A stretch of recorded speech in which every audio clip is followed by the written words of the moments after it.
God, your rule extends over all the earth. Yet you have committed authority to the leaders of the nation. Grant to the Prime Minister, Deputy, and all members of the Cabinet insight, compassion, and courage effectively to meet the demands of these days. All members of Parliament give wisdom and humility in taking counsel together, that their decisions may promote the well-being of the nation and more nearly express your will, Jesus Christ. As our Savior has taught us, so we pray, our Father, who art in heaven, hallowed be thy name, thy kingdom. Thy will be done on earth as it is in heaven. Give us this day our daily bread, and forgive us our sins, as we forgive them that trespass against us. And lead us not into temptation, but deliver us from evil. Thine is the kingdom, power, and the glory. Grace of our Lord Jesus Christ, and the love of God, fellowship of the Holy Spirit.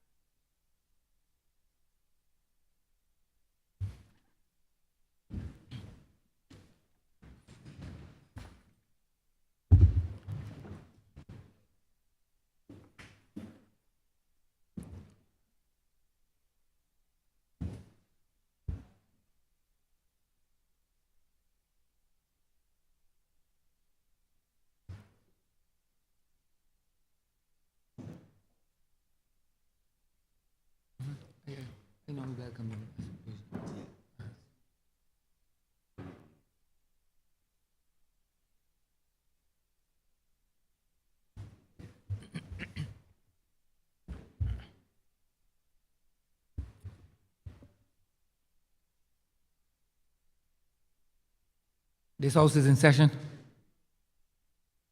I wish to acknowledge the presence of the family of Dr. Dennis Slow, and I hope that the tributes that you hear this morning would provide a degree of comfort for you.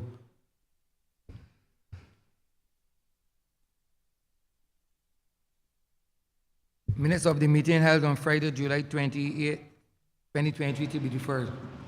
Honourable Leader of Government Business. Thank you, Mr. Speaker. I beg to move that the aforesaid minutes be deferred.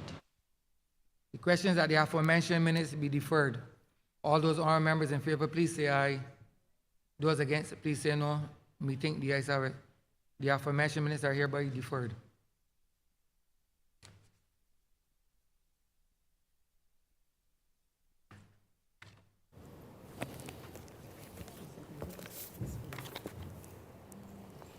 Announcements by Your Honor, the Speaker. Messages from Her Excellency, the President. Petitions, papers, government notices, private members' notices, reports from select committees, first readings of bills, statements by ministers, congratulatory and/or obituary speeches. Honourable Leader of Government Business. Thank you, Mr. Speaker. I too, like you, would wish to welcome the family of the late Dr. Dennis Lowe, for whom we join together today to pay tribute to his life in politics and certainly life of service to the people of this country and certainly to the people of Christchurch East, whom he would have represented during the tenure of his time in political life. Allow me to acknowledge his brother, Mr. Anthony Lowe. I know Venice is overseas, his other brother, or he's not with us today. His sisters are here present with us, Sherry Ann Lowe, Wendy Lewis, Heather King, Catherine Innes. The four sisters are with us. We also have Anisha King, his niece, Tyrone Lowe, his cousin, Damarian Goodman, a nephew, along with Dario Goodman, also a nephew, Jamar Springer, another nephew, and I believe his sons, Miles and JD, couldn't be with us today. I think they're overseas. And I would also want to make special mention of his personal assistant for many, many years, Gaylan Luke, who I know is also listening very closely this morning as well.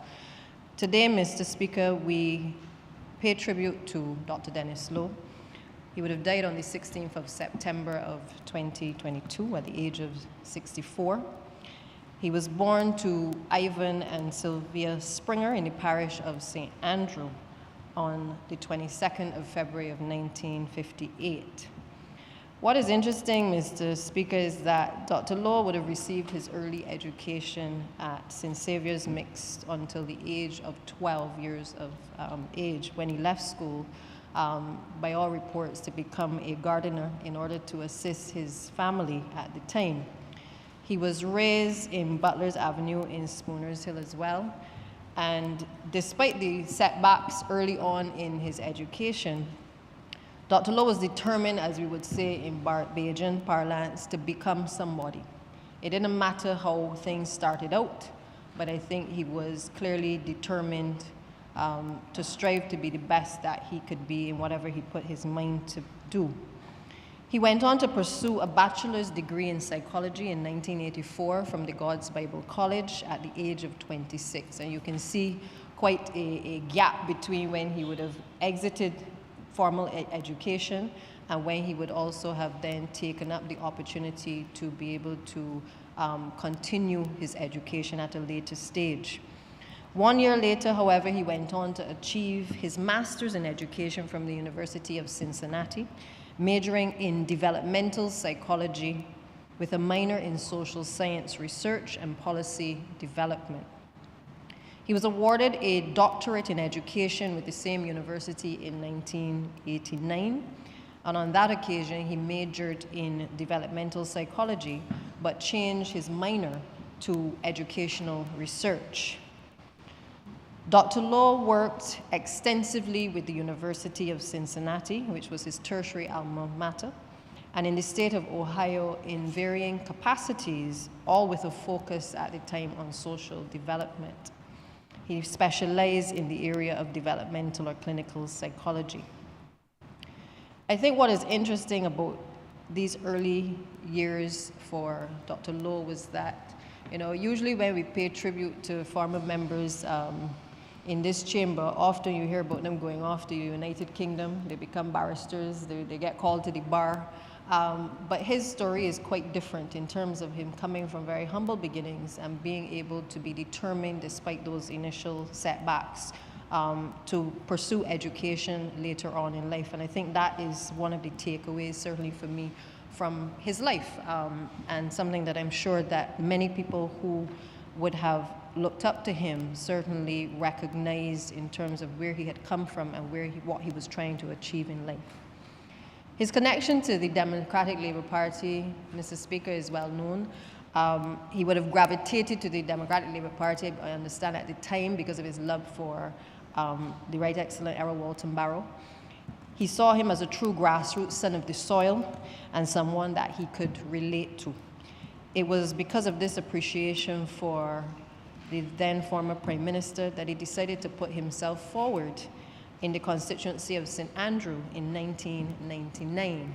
I pause there, sir, because I think not too long ago we were again paying tribute to another former member of this House who also undertook to represent the people of St. Andrew. I think it was Leroy Sisnett at the time, sir. And it made me smile this morning, sir, as I was going back through the records, because I said to myself, something is very special about St. Andrew, that clearly candidates from time to time seek to put themselves forward to represent. But the fact that he was born in St. Andrew, I think, is what perhaps inspired him to put himself forward in that constituency. He would have suffered a massive defeat, however, at the hands of George Payne, the former representative for that constituency, and Mr. Payne would have beat him or defeated him around some 2,500 votes in that 1999 election. The truth is that his platform back then, from certainly the manifestos and the speeches in that time, spoke to an individual who was fighting for the people of St. Andrew, who wanted to see much of what we on this side, I think, want to see for the people of St. Andrew and those districts, in the rural districts, which is an improvement in their living conditions. He was very focused on trying to revive the pottery industry in that particular community. He was interested in being able to create better living and working conditions for the people in the area. Job opportunities was at the forefront of his campaign. And he really wanted the people of St. Andrew to contribute more to the overall economy. And therefore, it was his focus as well to, as we have done in this administration, focus on the road rehabilitation. Because again, if you're able to connect people, then the intention overall is that you will have an improvement in the ability of people to be able to access the economic activity taking place in that particular area, as well as encourage people to get involved in more economic activity. We've certainly seen it, Mr. Speaker, in the St. Joseph area with the improvements in that community, and that has now become a hive of activity down Bashaba, much to the pleasure of the honourable member who sits next to me, who represents St. Joseph.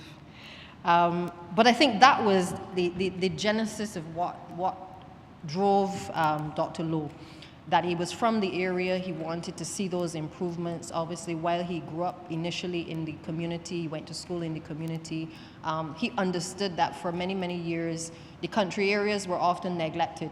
And, you know, sometimes they refer to the country areas as the outside child of government at times. I mean, I think he would be pleased today to know that certainly we have taken on board a number of those concerns, and certainly the concerns of the former representative, Mr. Payne, in that we have brought the project, which is the Scotland District Rehabilitation Project, which has gotten on the way, and we are starting to see the signs of development and road rehabilitation in that particular community taking place. And certainly that is a project that will bring tremendous benefit to the people of that community.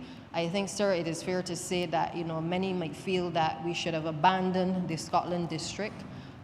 We feel that we have to make all best efforts to preserve that area and to preserve where people live. And so I'm sure that as this project continues to get underway and that it gets to completion, I'm sure that Dr. Lowe will be smiling from above as it relates to the progress of these works. Defeat, however, did not stop him in 1999, and clearly he had a love for politics but also a love for service, and he went on to serve as an opposition senator for the Democratic Labour Party in 2003. He had the opportunity to shadow the Ministry of Education, Youth Affairs and Sports, and I have no doubt that he was asked to shadow these areas because of his background in psychology, as well as his master's in education, as well as perhaps the fact that his struggle as a young man gave him, I think, a sense of, or a better understanding of what it is like sometimes to get left behind. He clearly was one of those young people who had potential, but obviously because of circumstances had to be taken out of school. And therefore, you know, I think he could relate to other young people who may have talents, but this educational curriculum may not be necessarily focused on what they're particularly interested in. That perhaps was why he was given that opportunity to shadow that area. And I think when I come later to speak about his involvement in the constituency, I think it is why he endeared himself as well to many of the constituents, because he could relate, especially at the grassroots level, to persons who often feel overlooked in society. And again, that is perhaps not something that is well known in terms of his background, but I think as I examine the man that was Dr. Dennis Lowe and where he has come from, I think it was really his humble beginnings, the fact that he came up rough, but was able to still overcome a lot of the obstacles to succeed and to certainly serve at the highest level, that made him really want to reach out to people and to make better lives for people, certainly in the constituency of Christchurch East, which he then went on to serve. It was clear that in the Senate, Dr. Lowe was also able to sharpen his oratorial skills. The truth of the matter, sir, is that the Senate is one of those places that certainly for myself, it is a place where you learn, you get to develop your philosophy. You get to speak freely. You have the independent senators. In some cases, you might have the government senators, depending on which side of the floor you're on. But it gives you a bit more flexibility in developing your thoughts and your positions on a number of areas.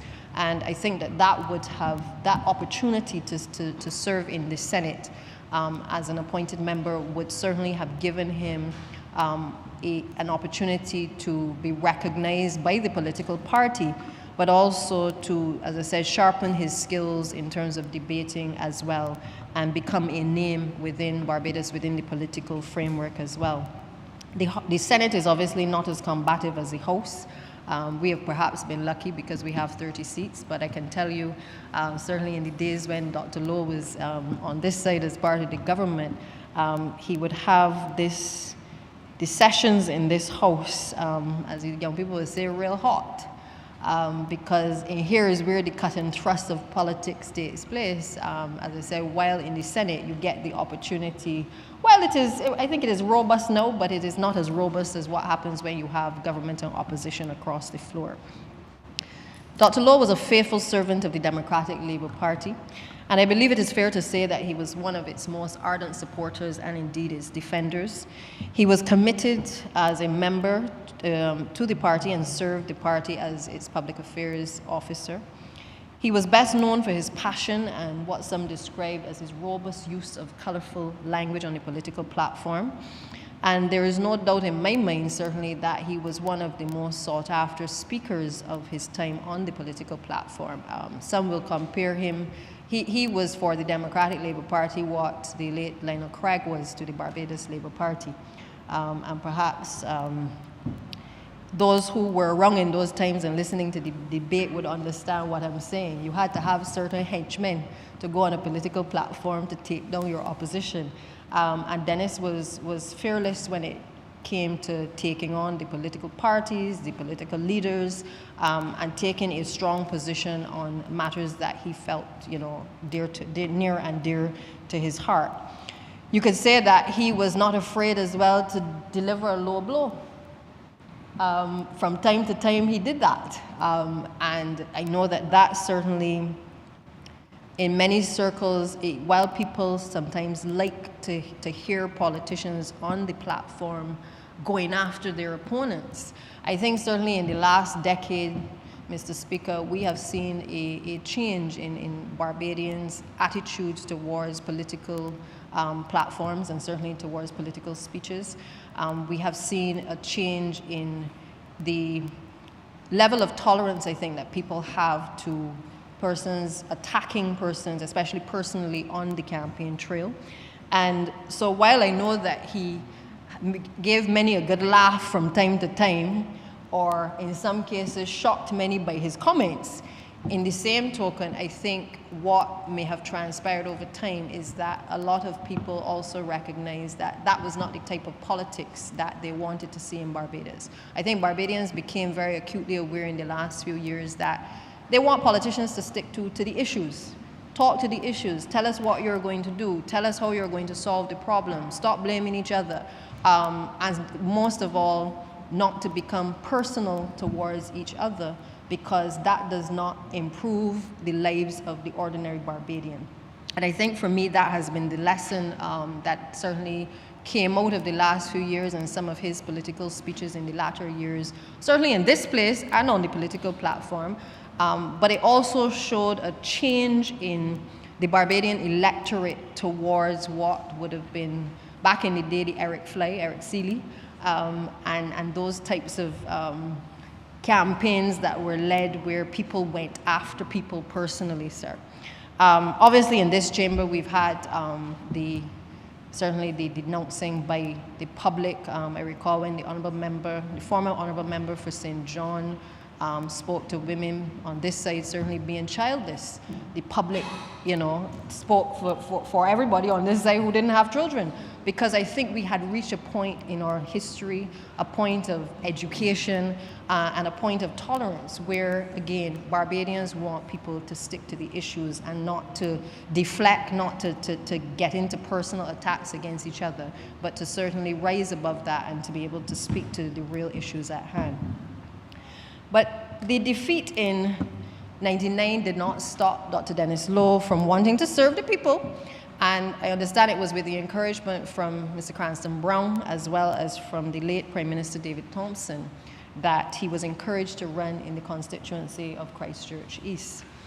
He served as the representative for the constituency of Christchurch East from 2008 until 2018, where he would have, in the 2018 election, defeated the now current president of the Senate.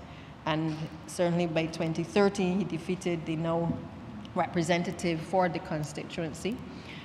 As the parliamentary representative, and I want to make sure that this is clear, it is not easy to hold on to a seat for more than a year, but the fact that Dr. Lowe was able consistently for the 2 successive terms to gain the confidence of the people of Christchurch East is to be commended. And I would say that while the results will show that while he was able to secure like about, I think it was 700 votes on one occasion, 1,000 votes against his opponent, by the time he came to 2018, he was defeated by the current representative by over 3,000 votes.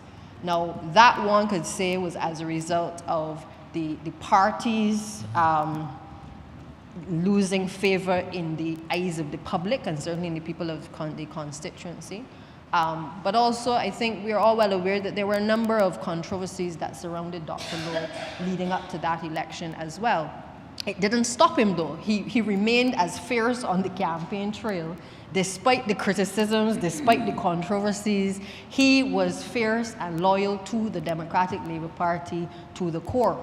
And there is none that can mistake where his loyalties lay as it relates to that particular party or to what he actually believed. You will often hear criticism, but you will also hear the people from the constituency say, Lowe was a good man.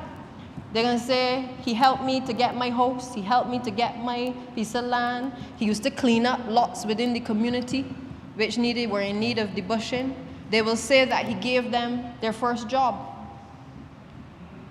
I maintain, sir, it is not for us to judge the measure of a man, especially when, in many cases, it is personal to constituents. If you have done something for a constituent, that constituent is going to believe that you are the greatest thing ever.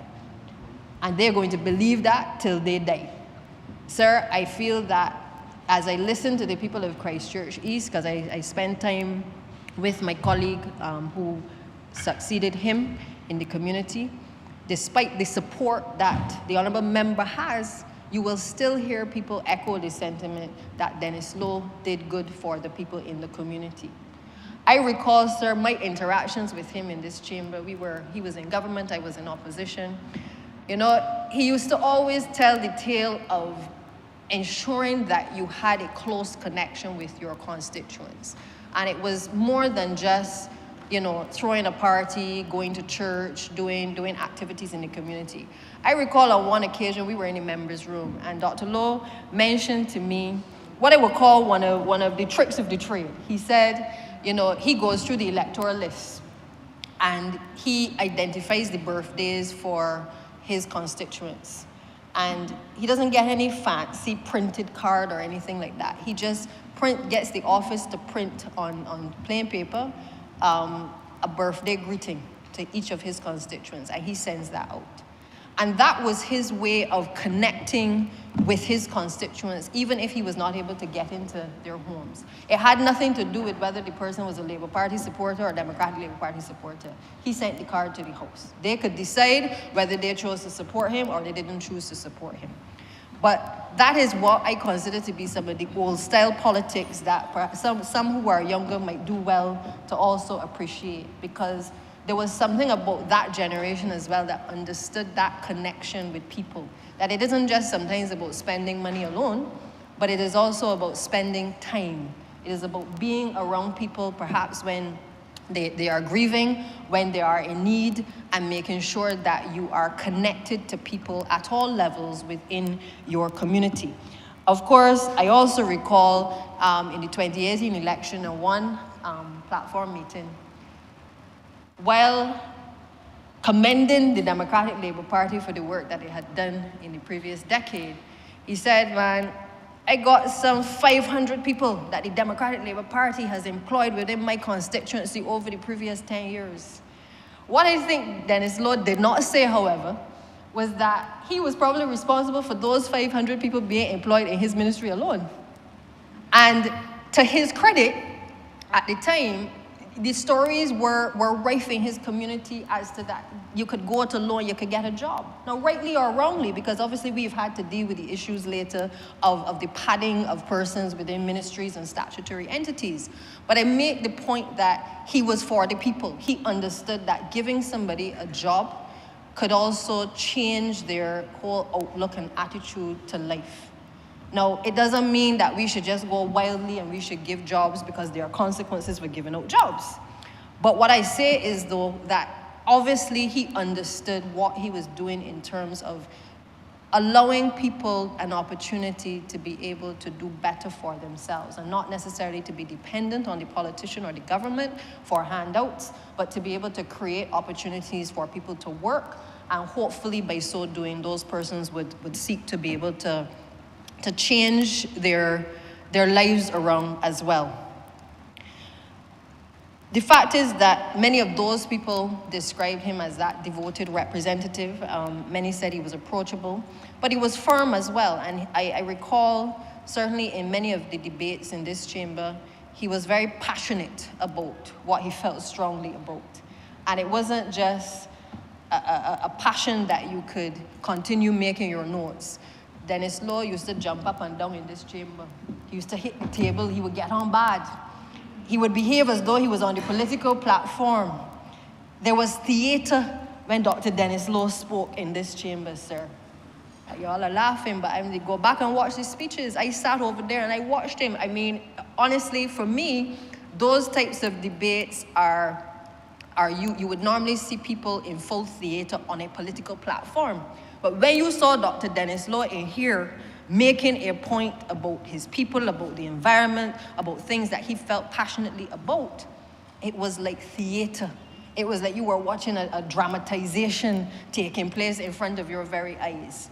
That was the type of style of politics that he brought to the fore. So you couldn't continue doing anything. You had to stop and you had to listen to what he was saying. Even if you didn't agree with what he was saying, you had to pause and you had to listen to what he was saying. And it didn't matter if the look on your face was one which was frowning on what he was saying. Dr. Dennis Law was going to keep going until his 30 minutes were up. And then he would beg the speaker for the additional time to continue speaking, or in some cases, Mr. Speaker, he would ignore the speaker when the time was up.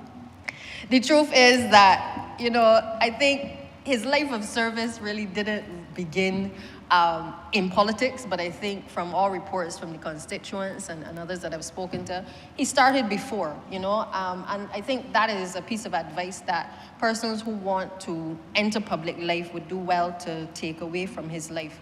You can't start to become a politician the day that you are announced as a candidate. You need to put in the work beforehand. You need to basically work with people in the communities. You need to do things within the communities. I think he was very well known as well for organizing the summer camps, even before the Democratic Labour Party became famous for the summer camps, and for the wrong reasons. But he was at the forefront of making sure that summer camps were taking place within his community. And why? Because I think he understood as well that in the vacation period, you needed to have a situation where you give the parents a little ease, but you also give children an opportunity in a wholesome environment to also learn things and to be engaged within those downtime periods. So I think that there was much value, certainly perhaps from his upbringing in terms of how he was raised, but also I think he understood that you have to connect with people not only at the time of an election, but you have to maintain that contact, and you also have to become connected even before you put yourself forward for electoral office.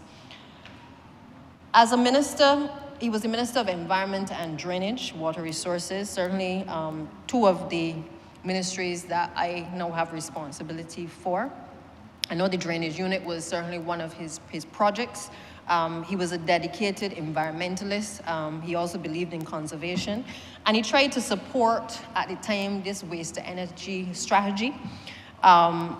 I noted that he was also, in 2016, he became the new vice president for the Latin American and the Caribbean region on the Bureau of the Second United Nations Environmental Assembly. So from early on, say what you like, Dr. Lowe was very heavily involved as Minister of the Environment in activities which related to climate change, it related to waste-to-energy projects. He was that advocate, certainly on the international scene and regionally, that spoke to a number of these issues and the changes that needed to be made in relation to water conservation as well as in relation to drainage works across the country. He also held the portfolios of Minister of Social Care and Constituency Empowerment and Urban Development, that's what it was called at the time. And I think in both ministries, perhaps the latter, that may have been as a result, again, of his background with the developmental psychology. But he clearly had an interest in the environment and demonstrated that, because I think most people will probably more remember him for his involvement with the Sanitation Service Authority. They may be reminded of his involvement with the National Conservation Commission, and certainly with his overall ministry, because he was very vocal. He didn't wait for an opportunity to speak. Dr. Dennis Lowe took the opportunity to speak and to make announcements, even on the floor of Parliament, because many times he made the announcements relating to the press releases on the floor of Parliament. It had nothing to do with the debate at hand, but Dr. Lowe was making sure that he was promoting what he was passionate about. I recall at the funeral for Dr. Lowe as well that there was another side that was spoken about by the Reverend Dr. McCarthy Hines, who would have known him from his days studying as a licensed minister at the Caribbean Wesleyan College. And he described him as a prime example of how hard work and dedication to a belief can propel one into greatness in any field. I recall his words as well that Dr. Lowe got a second chance at life. I recall the transition, certainly in this place, where for us on the other side, we saw him as a preacher. We didn't just see him as a debater. We didn't just see him as a member of the Democratic Labour Party, but there were points at which he clearly could have had a second profession when he left political office, because in many cases he would venture into speaking about the Bible. He would venture into theology. He would speak to issues that, again, he was very passionate about on the floor of Parliament. And it would often feel that we were not in Parliament, but that we were really in church, because he brought that type of oratory skills into the Parliament. And I think that also helped him to develop the positions that he also took from time to time. Now, the truth of the matter is that Dr. Lowe, having been surrounded by controversy, also, I think, during his tenure as the representative for Christchurch East, also in this place, I recall his closeness to his mother, because he often related to her in almost every speech when he spoke on anything. It had nothing to do with his mother, but he would find a way to connect something to do with his mother. And I think that certainly impressed me in terms of obviously there was a close connection there in terms of how he was raised and his love for his mother. I remember when she was sick, we had a brief conversation about her, and it was clear that he felt it to his core in terms of her illness, and certainly indeed later in terms of his loss. And I know when he spoke on the floor of Parliament as well regarding her passing, you saw a different side of Dr. Lowe. You saw a calmer person. You saw a person who clearly cared about his mother and about the person who had brought him into this world, and no doubt had struggled with him over the course of the last previous years prior to her death. So I say that, sir, because sometimes we focus sometimes on negatives, but I believe that in this place, we are all here for a reason. We're all here because we have chosen to come into public life to be able to serve. We may differ in terms of our philosophy from time to time, but the one thing that we must never forget is that there is that human side. It's a side that people don't often see. But regardless of what we say on the platform, that we must always appreciate and respect each other on a personal level. And that must always be the takeaway, I think, for certainly young members coming into the political arena, but also for those who are in the political arena, because you can take strong positions that rile up a crowd, but you also have to sometimes think about how the messages that you put out there, how those are impacting on people. Because we get along sometimes in here, even across the political divide, but when you say things that are hurtful, sir, sometimes the public takes that on board and they carry that with them. And so we have a responsibility too to be careful with the messages that we craft on the floor of Parliament, and to promote the right messages, I think, at all times. I think later, as Dr. Law came closer to the end of his 2018 career, I got a little concerned at times because his narrative, for me, especially knowing that he'd studied the theology, his narrative at times disturbed my soul, because I found at times that he was very critical on a personal level, and sometimes unnecessarily so. I mean, that was what he was passionate about, and he was free to say what he wanted to say. But for me, sometimes he went a bit too far. And sometimes when you go too far, you can't pull it back. But it didn't, I would say, it allowed us to understand where he stood. And I think as someone who had studied theology, I would have hoped too that he could have been more fair and more balanced in his approach, certainly to people who are different in our society. And perhaps even though you have strong views, sometimes you still have to be cautious how you put that over to the general public. But all in all, I think the takeaway from his life is that he was passionate, and he was passionate for a cause. He wanted to come to public life to be able to serve people. He did just that throughout the course of his career, irrespective of perhaps mistakes that he may have made along the way. I think that in his latter years, that he perhaps came to a better understanding of who he was and what his purpose was here, certainly in terms of service. I was particularly interested to hear that closer to his passing, he was particularly keen on doing his memoirs about not just his life in politics, but he wanted to write a book as it relates to his journey into religion as well. Again, this is unfortunate that we have never had the opportunity to be able to have that become a reality, because again, just like so many others who have passed through these chambers, the failure to document the journey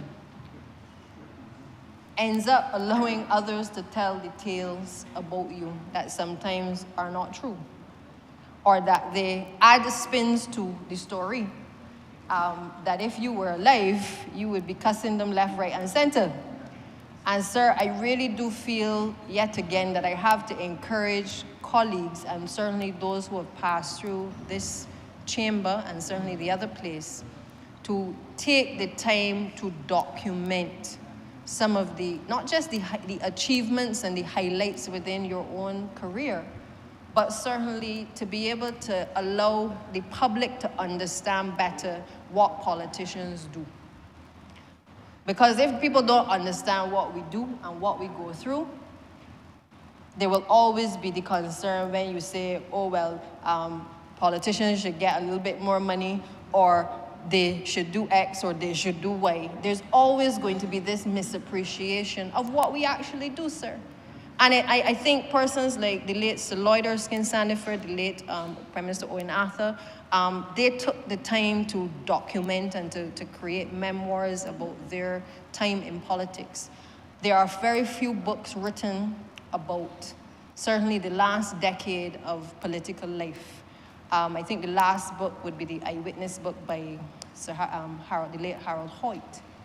But there are very few pieces being written by periods in our history that I believe ought to be documented.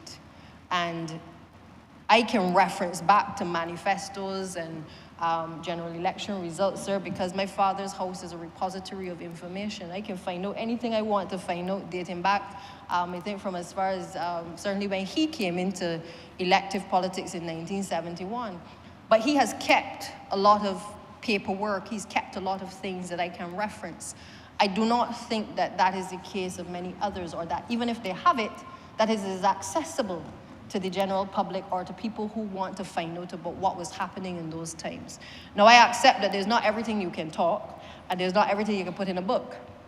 But there are very key things that have happened over the last few years, certainly, that ought to be documented. And I would therefore, I don't know if Dr. Lowe actually started to write anything, but I would certainly encourage the family to find out, to explore ways in which perhaps some of what he may have written could actually be published, so that another perspective is also shared in relation to his life and the contribution that he would have made, certainly along his journey from a young man to becoming a cabinet minister, and certainly also being able to be a member of the cloth as well, sir. And therefore, sir, I want to take this opportunity to, on behalf of my family, my father certainly would have spent many long nights in Brady's bar with Dr. Lowe and others in the Democratic Labour Party. I recall sometimes he was one of the last to leave the bar, pork chops and chicken wings being the order of the day back then.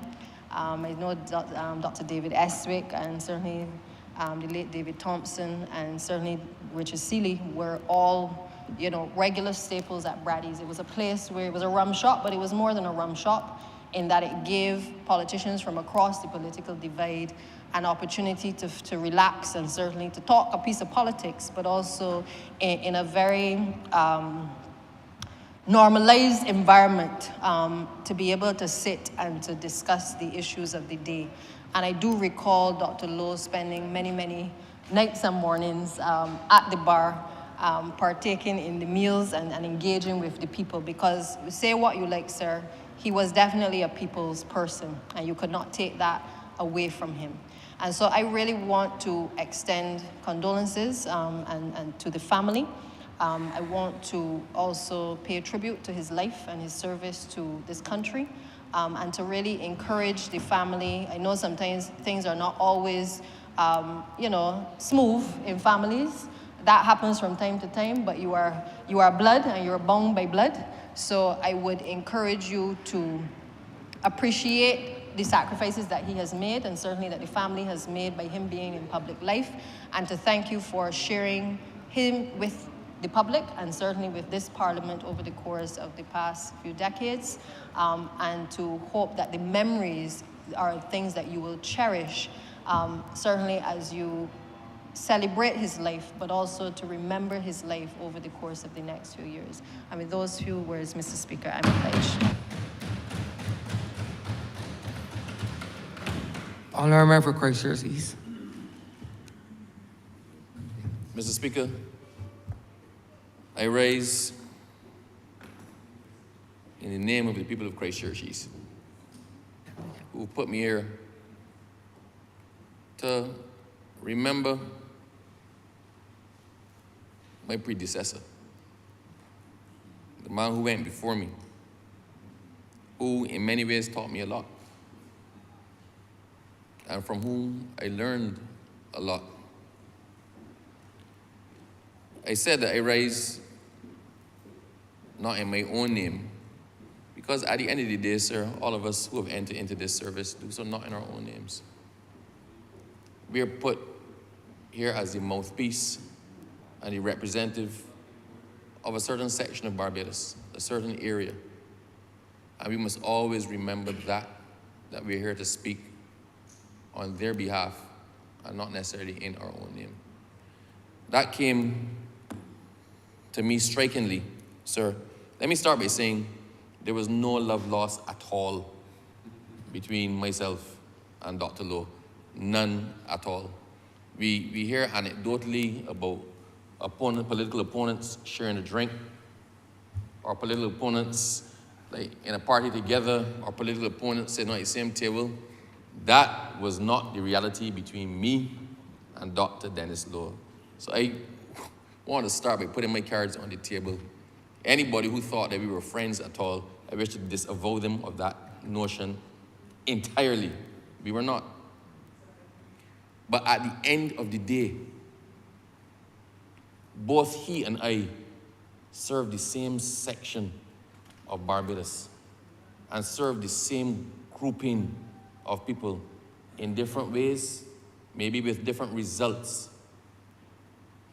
But in 2008, he won the popular vote. He defeated Reginald Farley, who is a man I hold in the highest esteem. And there was something there that the people of Christchurch East said, let me choose him above Reggie. In 2013, sir, he defeated me. And I have to acknowledge that he offered something at that point in time that I did not yet offer. That was his time. His time was 2008 to 2018. Sir, I will say he taught me many things. He taught me don't ever count the votes until the ballot box is open. Don't care what you do or what you think you do. Sometimes people remember the last thing that was done. The Honourable Leader of Government Business spoke about the fact that he gave over 500 people jobs. I know exactly when he gave them. It was in the lead-up to the 2013 election, when the nation, about 3 weeks out from the election, published a poll. And they said in the surprise turn of events, newcomer Abrams neck and neck with incumbent Dennis Lowe. Between the publishing of that poll and the date of the election, the Honourable Dr. Dennis Lowe gave out about 500 jobs in sanitation, in NCC, in environment. And quite frankly, on his part, that was a master stroke. There was a lady in Parish Land who had been a client of mine when I was a lawyer, and I had assisted her family and her son for 5 years. I assisted them. I was counting that vote. In the votes that I was counting was that vote. I went to see her 2 days before the election. And at least she was honest with me. She said, Mr. Abrams, I know they promised you the vote, but you can't get it now. I said, what happened? She said, Lord, give the little boy a pick. And he gave a pick. He was looking for a job ever since he get a job. So Mr. Abrams, truthfully, I got to give Lord the vote. I knew then I need to start planning for the next election. And it caused us all kind of problems later. But the fact was, he was a man who did what he had to do to win. It was a win at all costs. Sir, so he taught me not to count the votes before the ballot box is open. He also taught me some other things. No matter what you do, when the people finish with you, they finish with you. And if we all stay long enough, it at some point in time will happen to us all. No matter what you did, what you have done, when the people are done with you, they are done. So, sir, the Honourable Leader of Government Business touched on this as well. We as well need to look at parliamentary reform. We have to allow people to give their best years to politics and then move on to something else. We have to allow politicians to know there's something outside of politics so you don't stay past your sell-by date.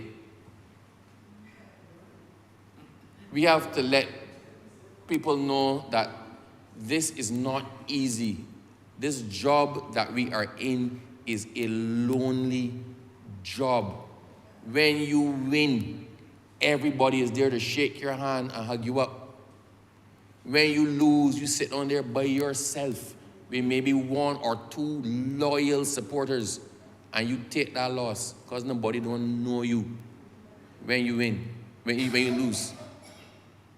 I remember in 2013, we had pushed and pushed and pushed. As I said, the writing was on the wall. And we were still hopeful. And we did everything that we could do, everything we could do. And when those votes started to count, you're hearing low, low, low, Abrams, low, low, low, low, Abrams. Gradually, before the end was done, people started to leave. And when that count was finished, you had the people who really supported you still there.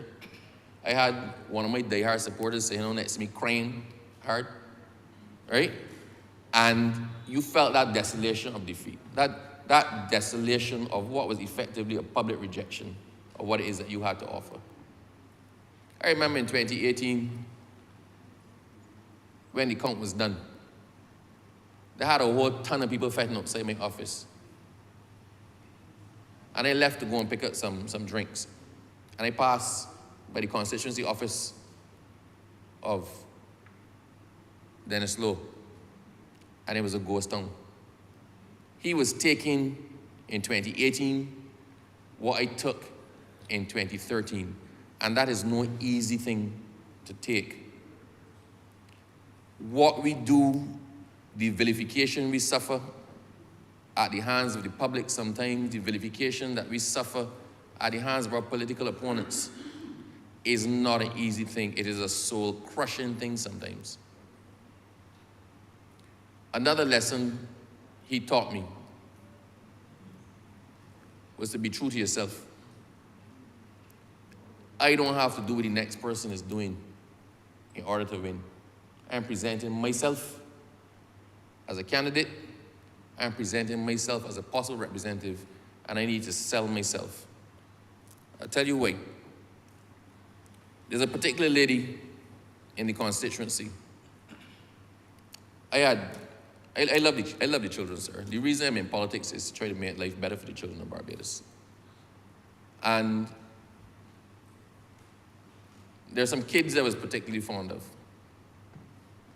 And this one particular child, one day I was talking to the other kids, and she was a real shy kid.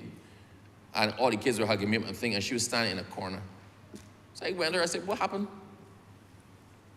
I said, you want a hug? And her eyes lit up, her face lit up. And I gave this child a hug.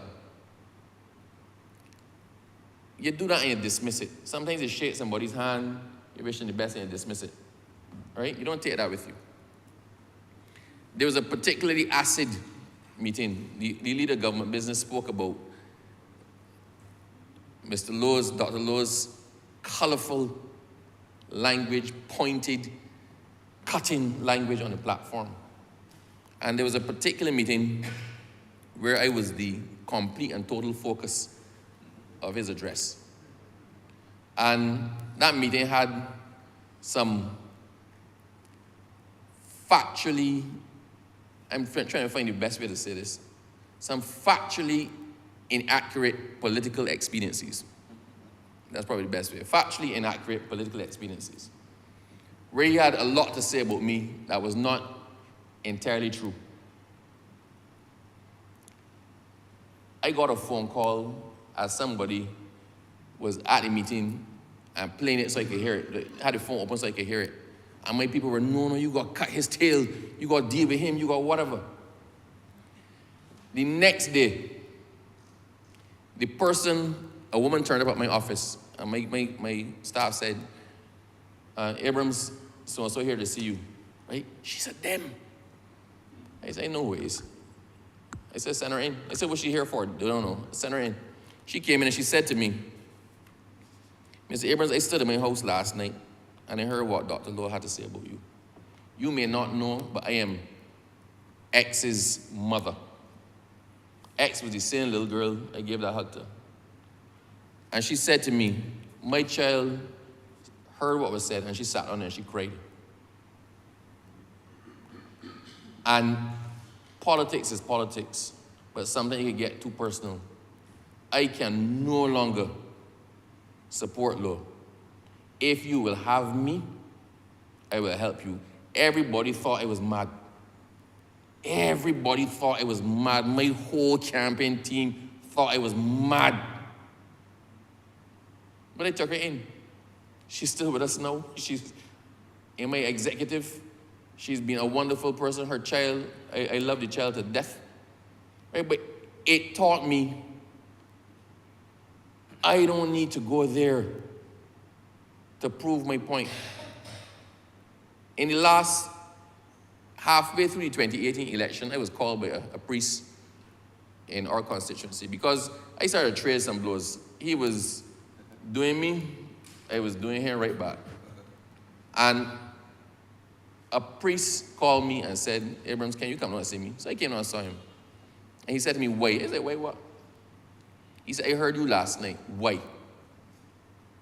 I said, wait, what? He said, you don't need to mention law. You don't need to mention law. Tell the people what it is that you plan to do for Christchurch East. Tell the people what plans you have and what plans the government has. Leave him out. Focus on you and your relationship with the people. I was advised that by about 4 other people, including my mother. They said, that ain't you. That's not you. Leave that out. So halfway in the 2018 campaign, my position on the platform changed. I did not call his name again. I had nothing to say about him at all. Nothing. And I focused on me and what I wanted to do, and we won. So for the last election, for the very last election, I didn't mention it once. Because by then, we had a track record of what we had done in government. And there was no need to lash anybody.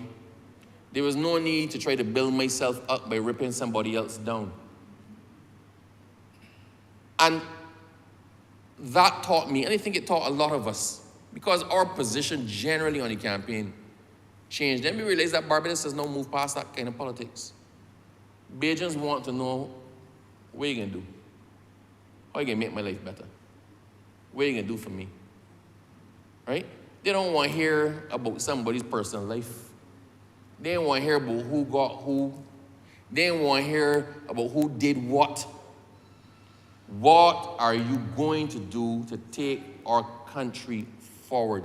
And that is a lesson that I learned because of my interaction with my particular opponent, Dennis Lowe. Now,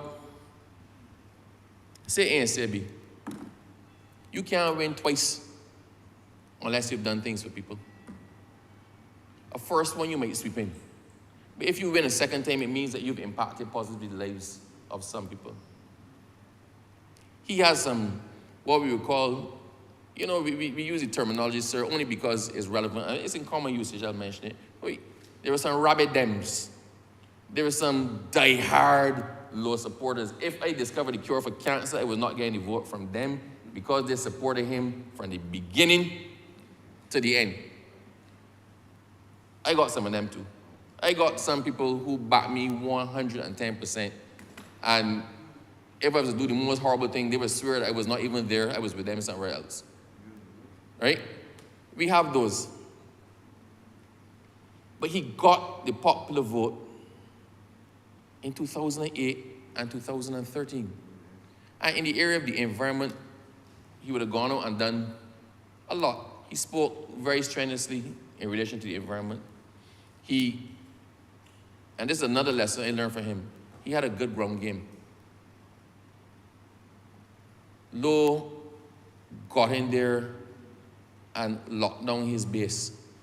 And I learned from him, you got to lock down your base. You got to ensure that the votes you counting are counted before you go and try to get other people into your camp. I also learned study opponent. I was new in 2013. By 2018, I would consider myself a losing veteran on the upward trend. I had a folder, sir, so thick on my opponent, so thick. Every speech he had in this house, I had every clipping, anything that had his name on it on the internet, I had in that folder. And I had to know my opponent because I was serious about this. He was serious, I had to be more serious. For me to beat somebody who was serious and all out to win, I had to be even more serious than he was, and even more all out in it. And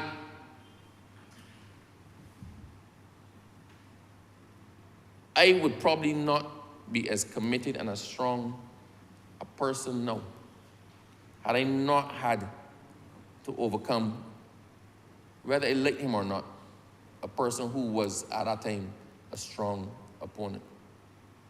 I also believe that sometimes we take politics a little bit too far. There's some on this side, I was about to say there's some on that side, but not a good context here, but you understand what I mean. There are persons who are in and there are persons who are trying to get in. And at the end of the day, we're all people. I have a mother and a father and a sister and a wife and friends who love me and who are hurt by things that are said about me and things that I may say about people. In the same way, with all that is said, the gallery is full. The gallery is full of Dr. Lowe's family. He was a man. He had children. He had sisters. He had a brother. He had a family.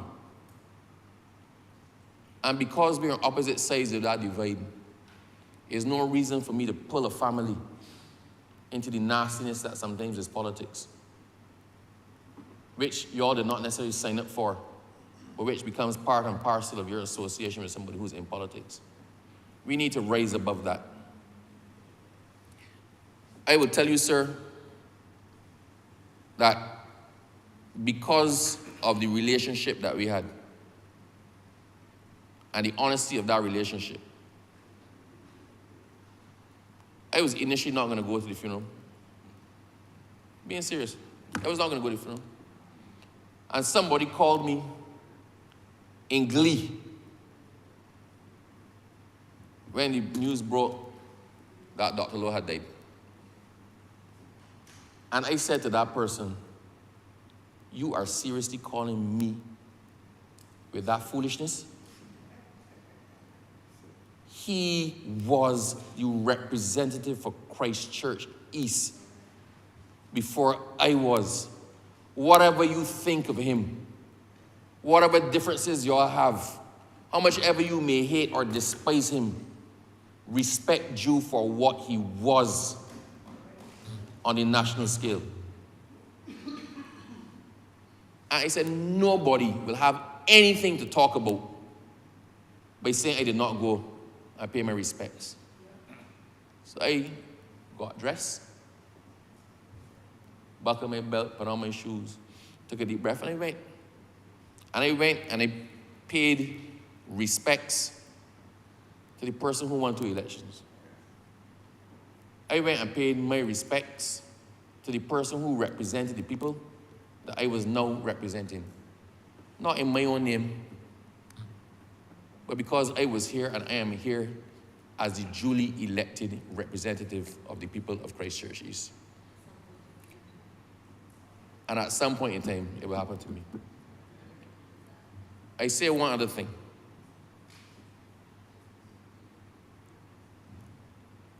Don't be fooled. Barbados is split 40% DLP supporters, 40% BLP supporters.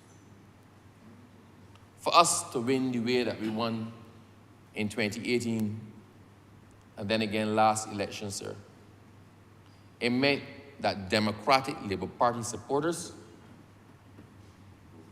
had to come and vote for us. It meant that people who supported Lowe in 2013 came out and voted for Abrams in 2018. It may be for a number of reasons. I can't disrespect them and their choice in 2013 because I appreciated them and their choice in 2018. And we always must remember that at the end of the day, when you're a representative, it's not that I'm a representative for the bees. I'm a representative for all. If you live in my constituency, I am your representative. I guess probably the cruelest irony for Dr. Lowe was the fact that I eventually became his MP. But, you know, had he come to me for assistance, then I would have taken a deep breath and I would have done what I was supposed to do as a duly elected representative. Sir,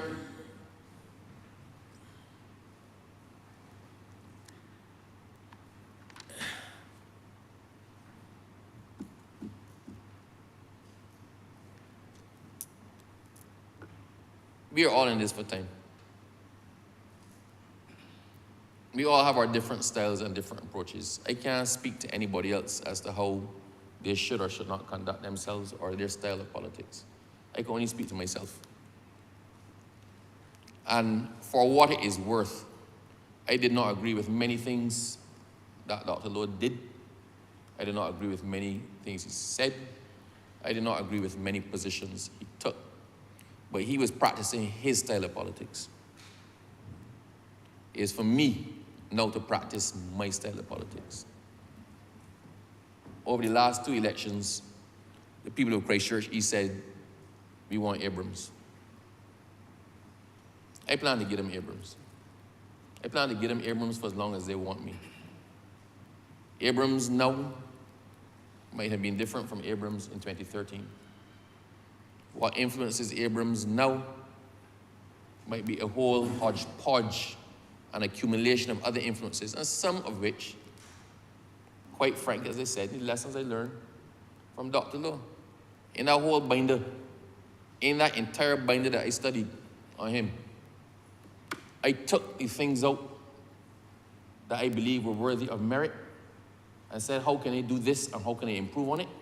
The things I did not agree with or that were against what I stood for, then I cast them one side. And perhaps we should do that all the time with everybody. Life is a learning experience. You take the positives out that you can use and discard the other stuff. You don't have to dwell on it. You don't have to point it out sometimes. You can just use an example as a good example or a bad example and move on. Make yourself stronger for it. Sir, the other thing I learned is that you need to surround yourself with people who are loyal, who are close to you. The Honourable Leader of Government Business called the name, so I'll call the name. Well, she referenced the position.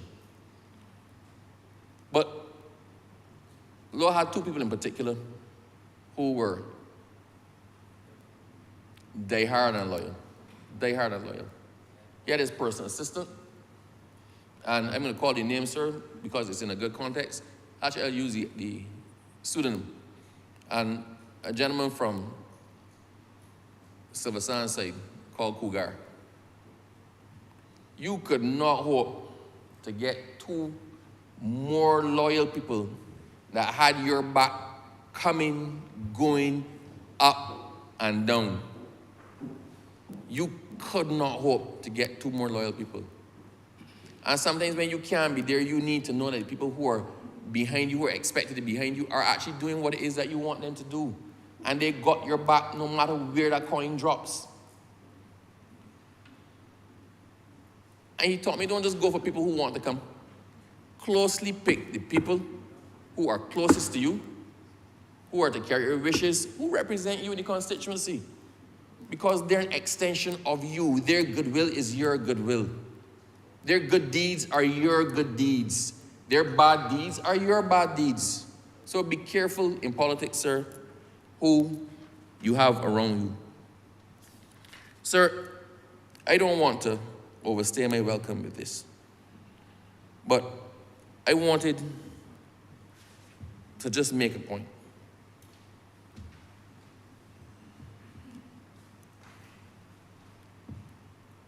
Dr. Lowe was somebody you either liked or you hated. He was a man who evoked polar extremes in people. You either loved him or you hated him. That's the reality. You either supported him or you didn't support him at all. But at the end of the day, when we throw everything up in the air and it lands and we take out what we want and we take out what we don't want, at the end of the day, history will show that for 2 terms, the people of Barbados, the people of Christchurch East chose him over and above anybody else. And I'm glad, sir, that when you throw things up in the air and you shift it out, I can equally say that the people of Christchurch East chose me for 2 terms over and above anybody else. So at this stage, sir, we're equal. At this stage, we're equal. But his journey is now finished, and mine is still continuing.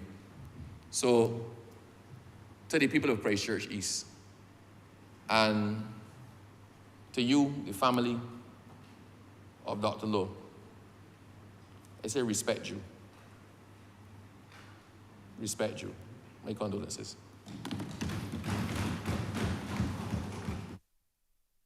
Honourable Member for St. James Central. I thank you, Mr. Speaker, sir. Mr. Speaker, and we are really engaging. I want to begin by saying this because I want to recognize as I start the obviously difficult experience of the honourable member who just took his seat. And I want to congratulate him for the magnanimity of heart. There is in this tradition of Westminster-style politics that we practice, sir, a time-honored tradition that we are now participating in.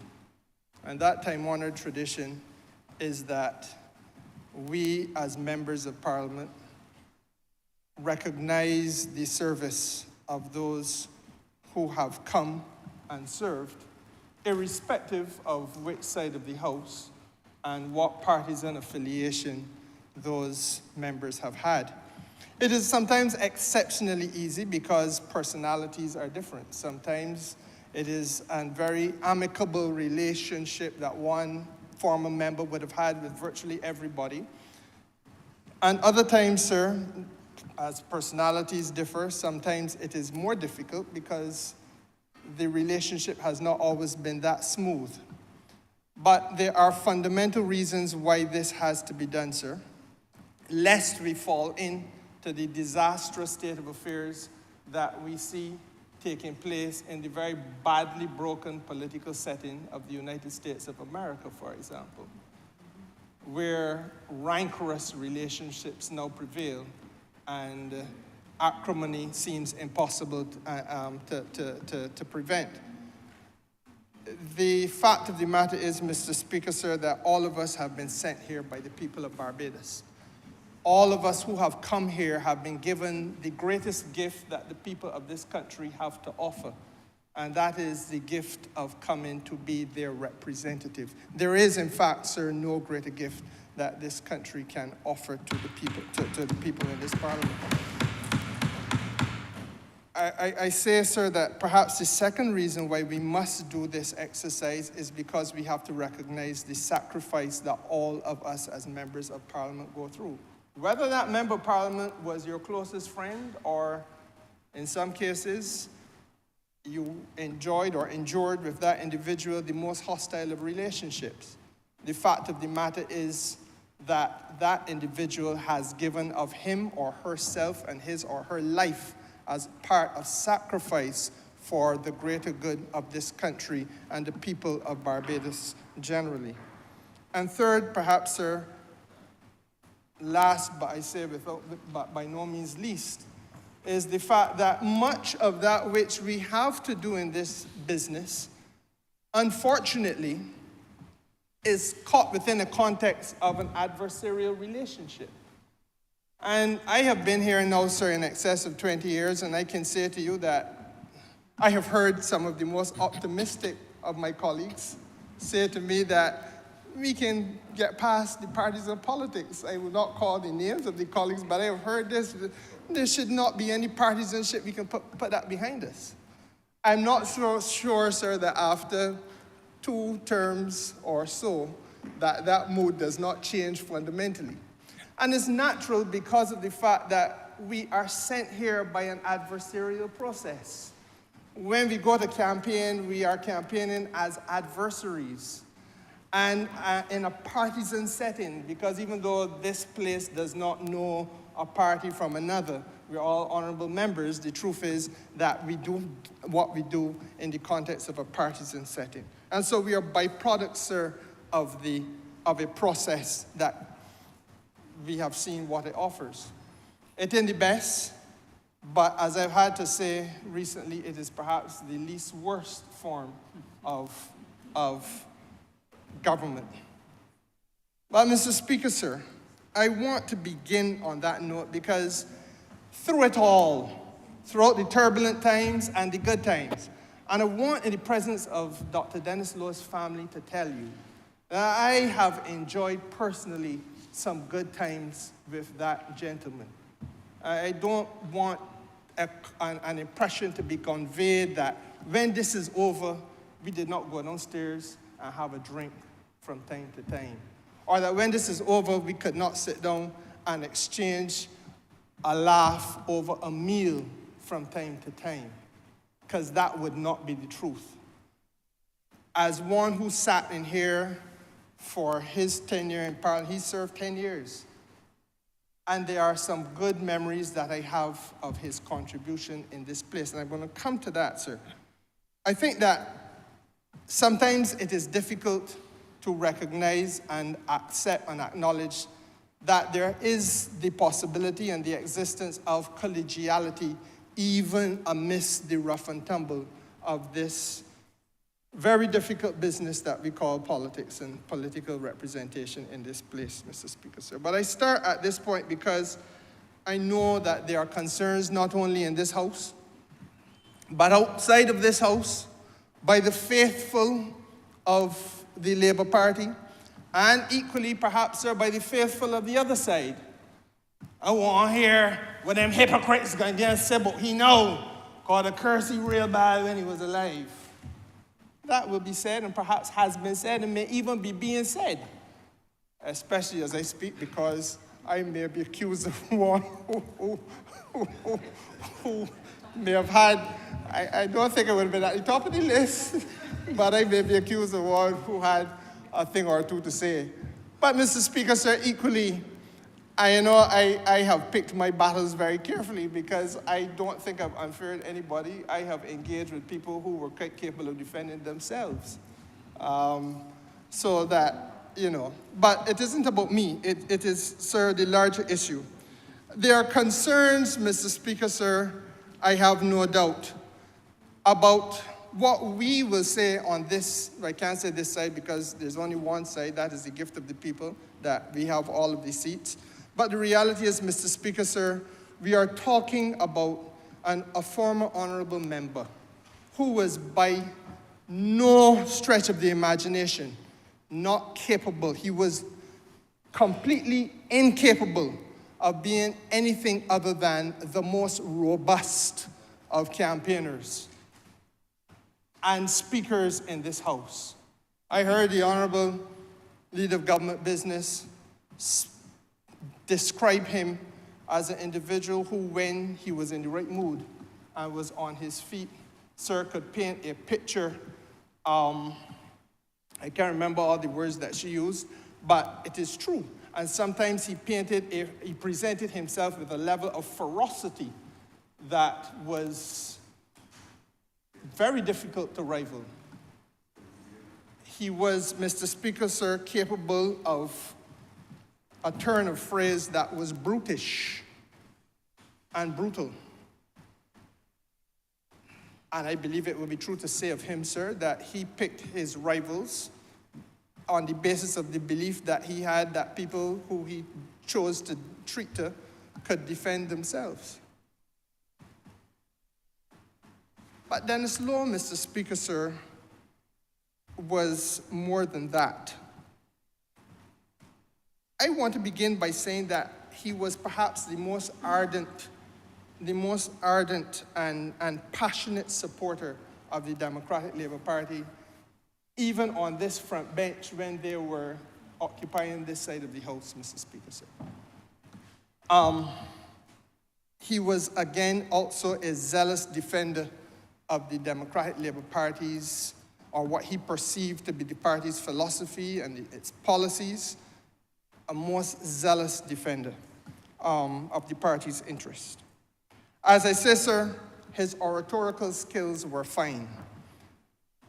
I do not know that I will ever forget 2018 appropriation bill. At that time, sir, we did not go into the well of the House as we now do. So it would be the last debate that we would have done in the old form. And at that time, Mr. Speaker, the former honourable member for Christchurch West had a falling out with the Barbados Labour Party, or the Barbados Labour Party had a falling out with her. I don't want to misrepresent what took place. I was too far removed from that. I just know that there was a parting of ways. And the truth of the matter is, Mr. Speaker, that a political party was formed on or about the start of that 2018 appropriation bill. I believe it was called United People's Progressive Party, something like that. And because she was in the House, she therefore became its only parliamentary representative for that few months that ensued after the creation of the party and the 2018 election, when my friend, the current member for Christchurch West, would have taken that seat back. He had held it before. And Mr. Speaker, sir, Dennis Lowe, without a hint of anger, without a moment of apparent vexation, used the skill sets of language to relate to that, and I point in that direction because that is where she sat, relate to that honourable member as she then was, Mr. Speaker, sir. And by way of complimenting her courage, I remember him describing her, sir, as a shepherdess of individual thought, language which was deliberately designed to suggest that those of us who were not supporting her were being led by the nose whoever it is that was supposed to be leading us intellectually was prepared to take us. He portrayed this place, Mr. Speaker, sir, as a marketplace of ideas, and praised her capacity, sir, to have come here as a member of the Barbados Labour Party and then as a member of the UPP, then created, as an exponent of individual expression, creativity of ideas, and a person of value to be separated and singled out as apart from those of us who he lumped together and the Barbados Labour Party as being lesser lights. He was gifted, no question about it. There was no anger, there was no animosity in the speech. But it was a deadly speech, Mr. Speaker. And it was crafted and delivered deliberately because of the fact that the election was approximately 2-3 months away. And Dennis Lowe had a sense of occasion, and he rose to the occasion and championed his party's interests by using a former member of the Barbados Labour Party, frankly speaking, as a weapon to brutalize all of us who were on that side. Simply put, the message was, how could you all lose a gift like the former member for Christchurch West when you had her in your bosom, and if you would throw that kind of quality away, what would you do with the country if you had it? That was the kind of message that he was sending. And yes, she was weaponized. And it is a form of, I suppose, psychosocial skill that he possessed. And it came through very clearly, very often in some of his speeches, sir. But as I said, I think by way of tribute, I have already indicated that he was exceptionally passionate and an exceptionally zealous defender of the party's interests, of his party's interests. Mr. Speaker, sir, the problem is this, that ardor and passion and zealousness or zealotry does not governance make. And as impassioned and as zealot as one might become, without having policy support and policy infrastructure, you will get nowhere. I do not see Dennis Lowe as having failed individually. I see him as having been failed by the party to which he was exceptionally faithful. Because the truth is that the skill sets that he possessed should have been harnessed better, should have been put to greater and more productive use. And frankly, sir, as one who has had to interface with him across the well of this House, and a number of others that were in and around the cabinet of the Democratic Labour Party at that time, I can tell you, sir, that that party, as it was then constituted, was not a party without talent and without skills. It did lack leadership and direction. It did lack policy orientation. It did lack a commitment to the larger things that the leader of government business has pointed us to, sir, which, the philosophical moorings, sir, which are exceptionally important as we go through this business. But specifically, in this place, I think Dennis Lowe proved his credentials. He mastered the environmental brief. I want to say that. He mastered the environmental brief. I am aware that in the other place, there is now a former member of this place who was once Minister of the Environment and has been recognized for her contribution by as high an entity as the United Nations. Without wanting to get into the very dangerous business of who was the best Minister of the Environment that Barbados has seen, I am equally aware that in the cabinet of Barbados today, there is an individual who is Minister of the Environment who walks environment, talks environment, breathes environment. He is my neighbor, sir, and I know that at 2 and 3 in the morning, he is outside of his house taking care of lizards and other unimaginable demonstrations of his commitment to that task, that portfolio that he now carries. But as I am his constituent. I am a former constituent of Dr. Lowe's. That's correct. As indeed is the current Minister of Environment. So that, sir, I don't want to be pulled into that unwinnable battle about who is the best Minister of the Environment. But I want to say that Dennis Lowe was a very dedicated Minister of the Environment, and in my judgment, he had mastered his brief. I have sat in this place, sir, at a time when Barbados was not sensitive to a few of the issues that we've had to become sensitive to now, and listened to him, sir, build a case. That's why I say that the Democratic Labour Party failed his talent. They failed him. Because he came here, sir, I recall well, on a number of occasions, and cautioned this country on the issue of water conservation, for example. A matter that no right-thinking Barbadian today is going to scoff at, because we've come to a point where it is not just some of the northern parishes affected, but it is really at least 8 of the parishes of this country who in this last year, 2 years, sir, have seen levels of challenges with water resource being delivered to people's homes and their places of business, sir, that we've never seen before. Beyond the water issue, sir, I think he was the first person who I've heard come here and make a case for us to be, at a national level, sensitive to the need for there to be a centralized plan to deal with the issue of consumer production.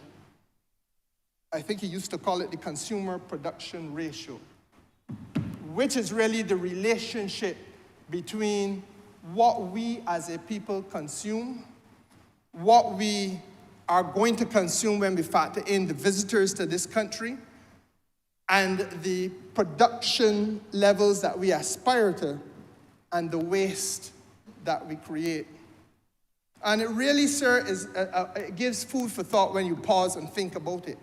Because Barbados is not just well, we used to think we were 200 and, how much it was? 280,000.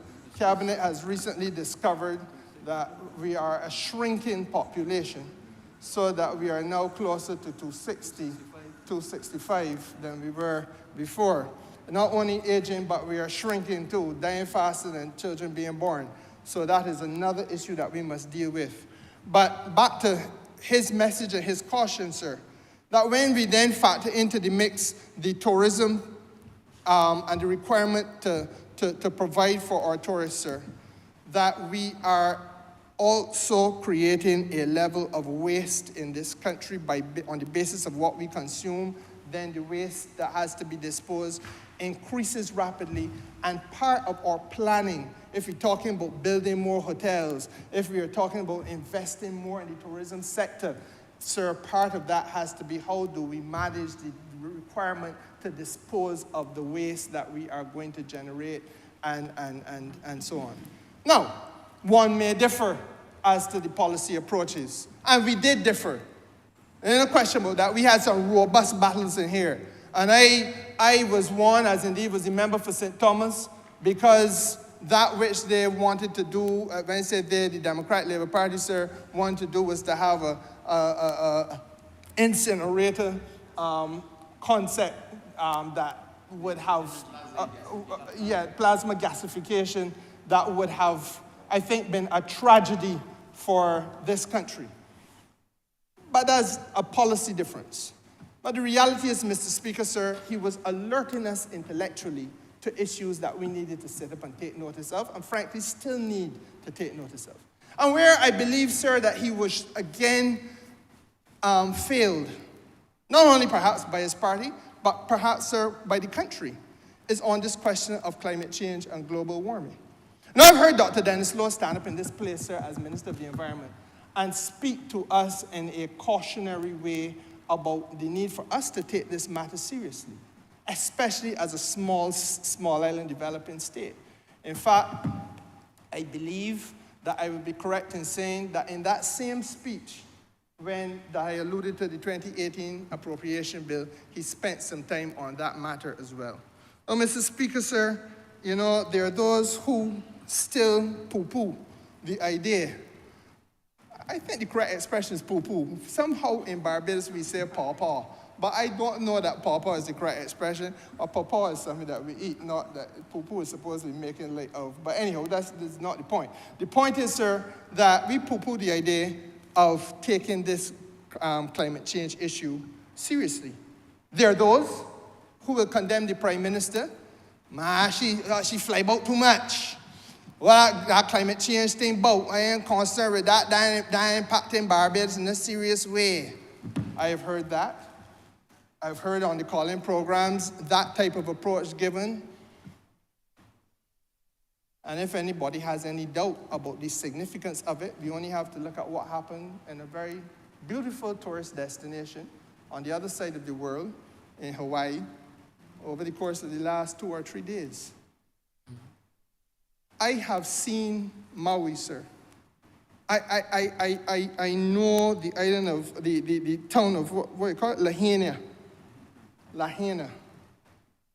You know, Mr. Speaker, sir, we are talking about a little coastal setting that will be from Thornberry Hill to Maxwell in length. 2 or 3 miles. Set up very similar to how Oyster set up.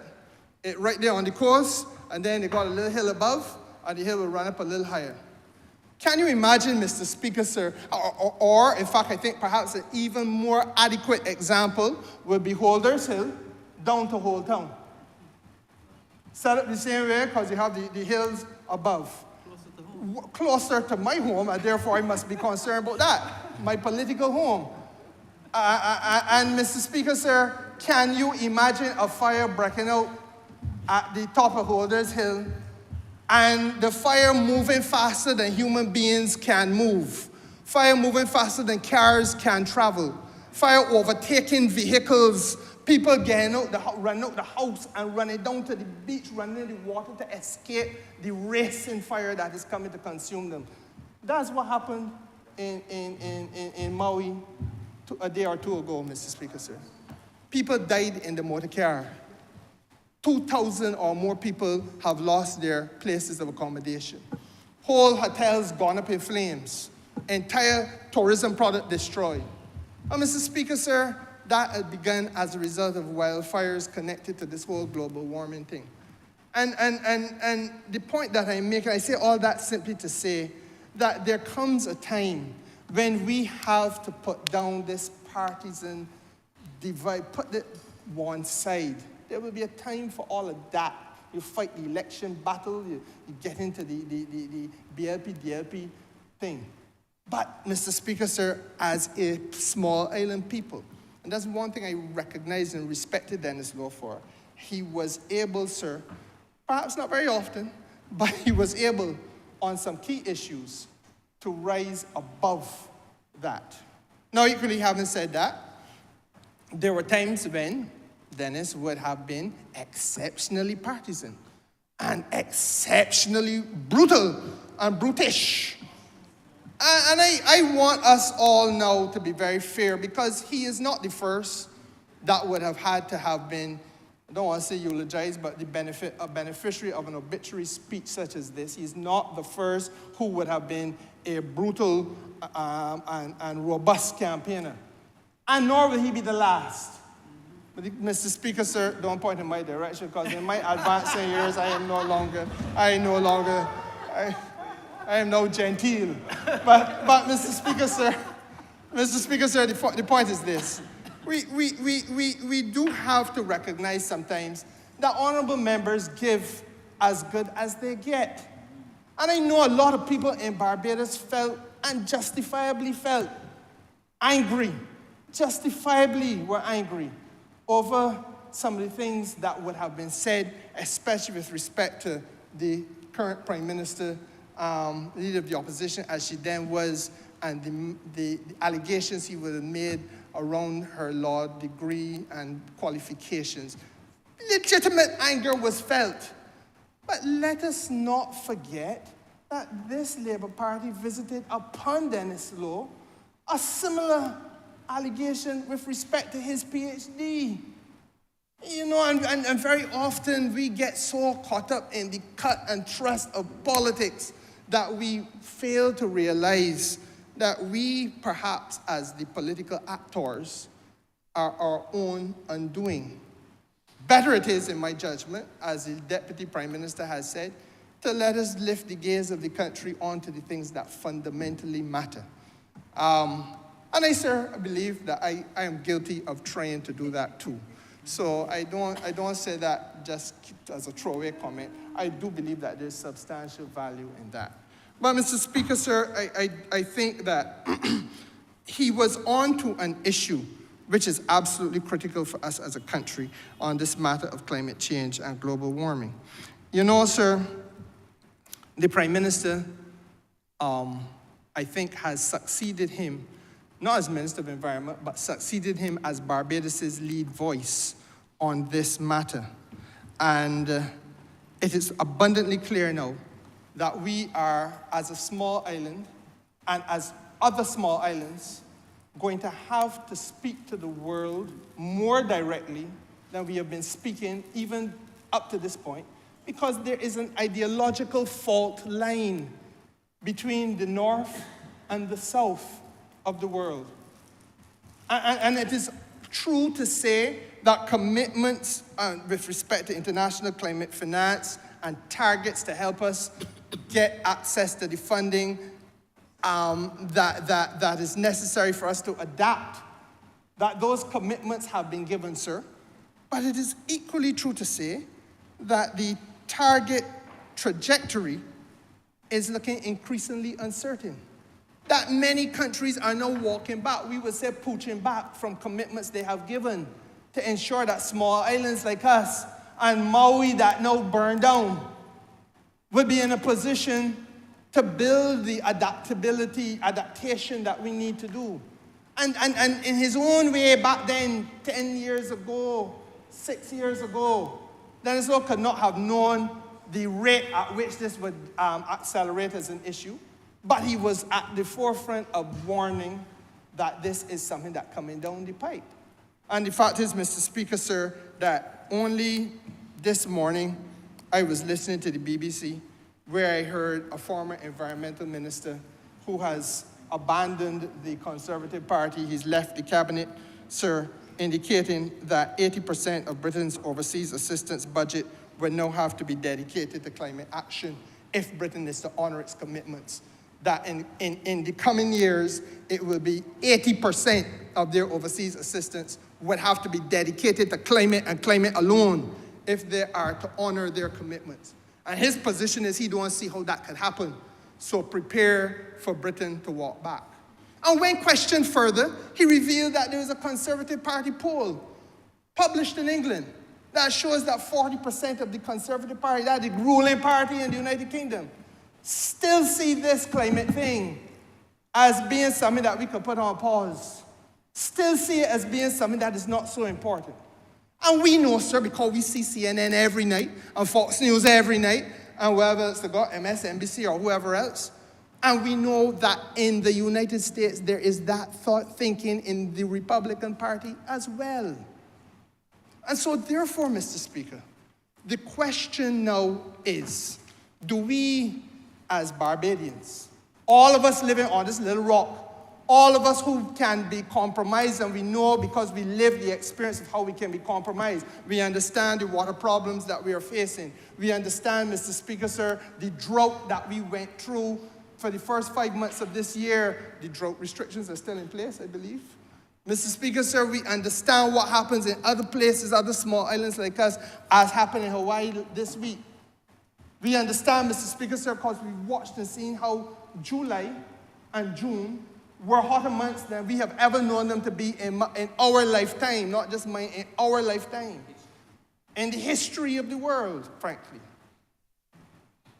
Can we continue to afford to get caught up in what really is almost like a village argument? The BLP do this and the DLP do that. The DLP do this and the BLP do that.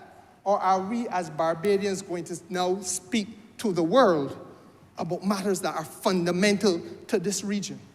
Because if we don't get this region right, then, sir, we lose it all. And that's really what it is. So that I take time to put it in this way, sir, because I know that I am giving an obituary speech in honor of a gentleman who was, as I said, one of the most robust and partisan of campaigners. But even in the context of his partisanship and the robust approach that he brought to it, sir, there are clear threads of evidence that, as they say, a clock that stopped does be right at least twice a day. Correct. At least twice a day. And there was some good that fell from his lips. There was some good that he did in the Ministry of the Environment, especially. And there is a good message that he has shared with this country that if he is a BLP or DLP or UPP or UP and he, that you should pause and take note of the substance of that which he had been trying to say, sir. Because it is larger than him, larger than the political partisanship, and larger, sir, than anything other than the interests of this country. So, Mr. Speaker, sir, I wanted to speak immediately after the Honourable Member for Christchurch East, largely because of the fact that I know that it took a lot out of him to speak in the way he did, with wounds that are still perhaps raw. And I congratulate him for doing so. I also feel, sir, that it was important to say on behalf of this party as a whole that there are things larger than the party's immediate political perspective, and that there is an important role that must be played in this process, because we got a democracy. And we got to treasure that democracy. And while we are now the beneficiaries of the great gift that the public have given, we have to respect the voice of the people and the will of the people and the likelihood, in fact, the inevitability that the people will certainly one day say that a few of us must leave this place. And increasingly, we will find that we dwindle, either at the will of the people or the Lord come and take us while we are here. But the fact of the matter is, Mr. Speaker, sir, that we must recognize that we have to pave the way for generations to come, to respect and value the contribution that has been made by all who have come to this place. Whether they have been our closest allies or our most fierce foes. Mr. Speaker, sir, I want to thank you. Honourable Member for Christchurch West Central. Mr. Speaker, I don't intend to belabor the House too long today because I'm suffering from a little glottal fright. But I want to thank the member who just spoke, the Member of Parliament for St. James Central, and to assure him that it is true that at 2, 3 o'clock, I remain in the biosphere. It is true that I look after the sphere dactylus. But along with that, we have failed to tell Barbadians also that it is every single biodiverse species that I seek to look after in Barbados. And I'm thankful that he gave, and all others in this Parliament, in this August chamber, their unequivocal support to the Biodiversity Strategic Action Plan, which I laid last year around November or so. And a plan that was taken to our Member of Parliament Conference 14 in Canada as part of the action plan, the entire action plan as it relates to biodiversity in the world. I want to thank him for that. But it would be remiss of me not to acknowledge a friend and a family member when I speak of Dr. Dennis Law. Not only he was responsible for the sister constituency, Christchurch is a sister metaphorically to my constituency, but most importantly, there is a genetic relationship. His sister, who I see right here in front of us, who is gracing us today with her presence, his sister was also my sister-in-law at some point in time. And I want to say that her son is not only my nephew, but it was the nephew of Dr. Dennis Stephenson Law as well. So there is the genetic connection. I want to say today, without doubt, that I am proud to be associated with a man who came from rustic St. Andrew, who would have risen against all the obstacles and challenges to be one of the best oratorical presenters in Barbados, without a doubt. And the Member of Parliament of St. James Central spoke about his ability to augment those briefs in the Ministry of Environment. I want to say without a doubt, he was able to capture the imagination not only of those at national and regional level, but in the international sphere as well. So I want to say to the family, thank you for lending us Dr. Dennis Law and his work and his contribution to the landscape of Barbados will ever be etched, not only in the hallowed chambers of this August chamber, but of course in the geographical space known as Christchurch East. I really want to say thanks to my extended family because there's an appreciation for persons who come from rustic Barbados. There is an appreciation for the fight that exists. Persons like myself who came from humble beginnings in St. Andrew, like Dennis Law, who would have understand the whole concept of a village raising a child and the importance of having that village connection, that whole concept of the village being an extended family, because that's what happened in rustic Barbados. Oftentimes you get breadfruit being roasted and families come together on Sundays to have Sunday meal. That is the type of livelihood that exists in the country. And I'm not saying so with any bias to the armed philosophy of Christ Church by Central, but I'm saying that without a doubt, there is an intricate connection amongst country people. And that is the reality that we face. My mother, a country lady, if she's listening, would agree with what I'm saying.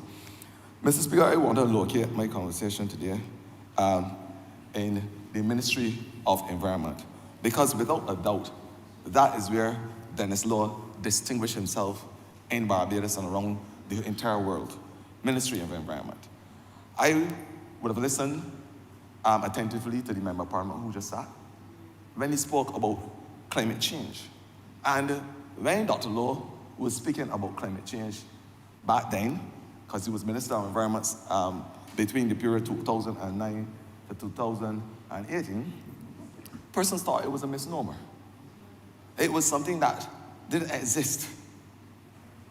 People thought, for instance, that global warming was putting on warmers in the house. We had a president at one time that said that global warming is just a word. It means absolutely nothing. That is the type of distancing that we had in Barbados as it relates to associating with a true and natural phenomenon, one which has rebelled the world in such a way that we are now handcuffed to the vagaries of climate change. That is the reality that we are faced with. And my colleague just spoke about the fires, but I want to go a little further. It is not global warming anymore. And that Dr. Law started the conversation. And the words of the Member of Parliament for Christ Church West is now global boiling. I may go a little further and say global scorching. We have had over the last couple of months the phenomenon known as El Nino. We have seen in Spain temperatures over 60 degrees Celsius. In Florida, over 50 degrees. In China, those numbers as well. And we will not be able to exist in this world as we are accustomed to, because this phenomenon will not only change the lives of the current generation, it will impact the lives of the future. So the future of the world is in peril as we speak. But there's another phenomenon which Dennis Law was adamant about when he launched the National Ozone Depleting Substance Phase Out Support Scholarships for students. And that was persons enrolled in the Diploma in Refrigeration and Air Conditioning at the Samuel Jackman Prescott Institute, now called the Institute. At that time, it was the Samuel Jackman Prescott Polytechnic. He had the vision back then to ensure that the young persons who had that technical expertise, that there were taught the rudiments of air conditioning, refrigeration, and the importance of having the phase out of these harmful chemicals. Back then, what has happened in this world today that show the importance and the foresight of Dr. Law? With increased temperatures across the world, as we know it, the associated phenomenon is that persons use more what? More air conditioning. The use of air conditioning will cause an increase of these harmful ozone-depleting substances. And this is something that scientists have not wrapped their mind around as yet. But I am putting the world on warning. With the increased heat, there's going to be increased usage of air conditioning units. The burning of more ozone-depleting substances. And what will that do? The leading greenhouse gas in the world is carbon dioxide as we know it. Those ozone-depleting substances are sometimes 5,000 times in terms of the effect on the ozone layer. 5,000 times greater than carbon dioxide as the leading greenhouse gas. Which means, and it can go up to 12,000. We had a HFC, which is a hydrofluorocarbon, that was 12,000 times.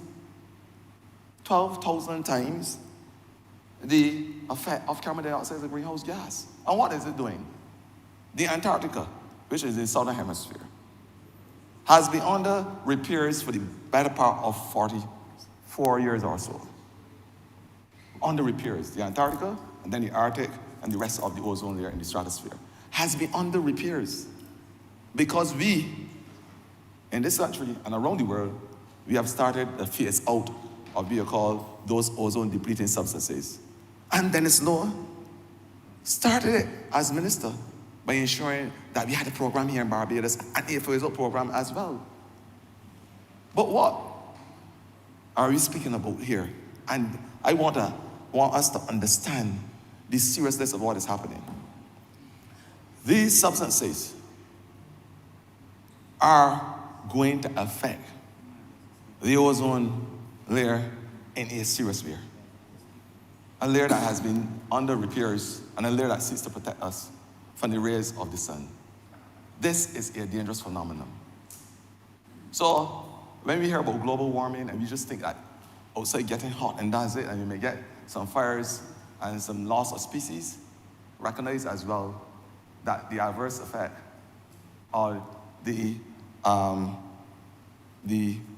negative feedback mechanism that's being taken place will adversely affect our country and the rest of the world when it comes to the damage of the ozone layer. And I'm saying today that we now have to have the conversation, and that's what Dr. Lowe started about finding those ozone-friendly alternatives to use in the cold chain. The air condition that we are feeling here today is burning the hydrofluorocarbons and the hydrofluorocarbons that is destroying the ozone layer. We now have to look at scientists to find those alternatives, and that's what he spoke about back in 2011. That is the conversation he had with the people of Barbados. And that is why it is important to understand the work. I would have continued that work because we have now had a phase-out program, a country program, for ozone-depleting substances, where by the year 2025, we will have a complete phase-out, 2025 to 2030, of the HCFCs, and by 2045, the HFCs, which are very, very harmful to the ozone layer. We are seeing some strange things happen as it relates to climate change. Right now, as I speak, for the first time in mankind's history, there is heat in the southern hemisphere, in the Antarctica. And if, based on the scientists' predictions, if we have the melting of the ice up there, all small island developing states, especially low-lying ones, which are called ocean states like Barbados, will feel the full effects of sea level rise. There's a prediction that if it continues in its current trajectory, that we will have between 12 to 24 inches of sea level rise, wiping out our coastal environment as we know it. And that's why he said his work with the Coastal Zone Management Unit again, which sought to ensure that there is resilience on our coastal line, must be applauded in terms of the breakwaters and the grinds and the revetment. All this work started by Dr. Lowe. The completion and the opening and completion of the Richard Haynes Boardwalk, which is used by both locals and visitors to this country as a transit boardwalk. And this is something that he would have started. And I think it's for us as political leaders in the country to give his jacket and to pay homage when it is due. And I want to say these are the things. And the history is there. History don't change unless you plan to lie. But the history is there to show that he would have done all these things. The hosting of the annual 4 Hours Festival with the Solid Waste Project. Now you had the vision back then to start the 4 Hours, which is the reduce, reuse, recycle, and recover, the whole concept of integrated solid waste management, and how we can do these basic things to ensure that we manage our solid waste in a circular way. We have added, since I come to the ministry, the 5R, the 5th R, which is a repair. because we believe that. Years ago, you used to repair a bicycle tire, repair clothes and things. That doesn't happen anymore. So he had that vision, that foresight, and the acuity to say to Barbadians, the 4 R's must become an important part of circular Barbados when we are speaking to integrated solid waste management. He was able, along with the Maria Holder Foundation, to open a lot of player parks across Barbados. You would have heard me spoke about, and limpidly so, about the need to have clean and green spaces, how it's able to balance person's humors even after the pandemic known as COVID, and how persons need that green recreational space. Dr. Law had the foresight to be able to say, this is what we want to do, and he was able to marry with the Maria Holder Foundation in order to get that support and that funding. Again, under the auspices of Dr. Law. He was able to develop a national oil spills contingency plan, and of course we would understand the importance of having a plan in place when there's oil spills. Of course, understanding that we live in a coastal area where our wells go into the aquifers, so to have that contingency plan was very important, and he would have started that conversation. The development of the Government of Barbados and the United Nations Environment Program and the partnership to build a resource-efficient green economy. This is something that he would have started, and of course, working with Travis and the guys in the planning implementation unit in my ministry, they would have done a lot of work so we can have that bilateral with other countries and of course the United Nations and the program. The completion of the first UNEP-supported green economy scoping study in the Caribbean. Again, the efforts of Dennis Law. He was able to host the first Caribbean Green Economy Forum with the support of UNEP in 2012. The first time it happened in Barbados. Again, the efforts of Dr. Law. He hosted the 7th Global Environment Facility, and this is the Biennial International Waters Conference, because as minister responsible for water resources back then, there was an interfusion of water and the environment and climate change and what's not. So he was able to hold that 7th Global Environmental Forum for Water Conference.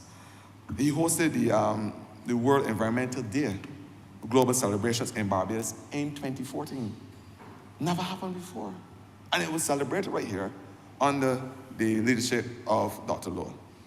He also served because the Member of Parliament of St. James Central spoke of his ability to be able to endear persons to his conversation. And he had a way of doing it, canvassing even not only in Christchurch East, but of course, canvassing in the international and regional arena as well. Because back in 2016, Dr. Law was appointed the Vice President and member of the Bureau to the 2nd and 3rd United Nations Environmental Assembly of UNEP. A great achievement, because from a small island developing state, to achieve that was significant. And that meeting was held in 2016 and 2017 respectively in Nairobi, Kenya. Again, under the leadership of Dr. Law. I want to say that the environment today and the environmental dimension and the biosphere which I serve in is far better because it was able to be exposed to the leadership of Dr. Law. I want to say so unequivocally, in an unbridled way.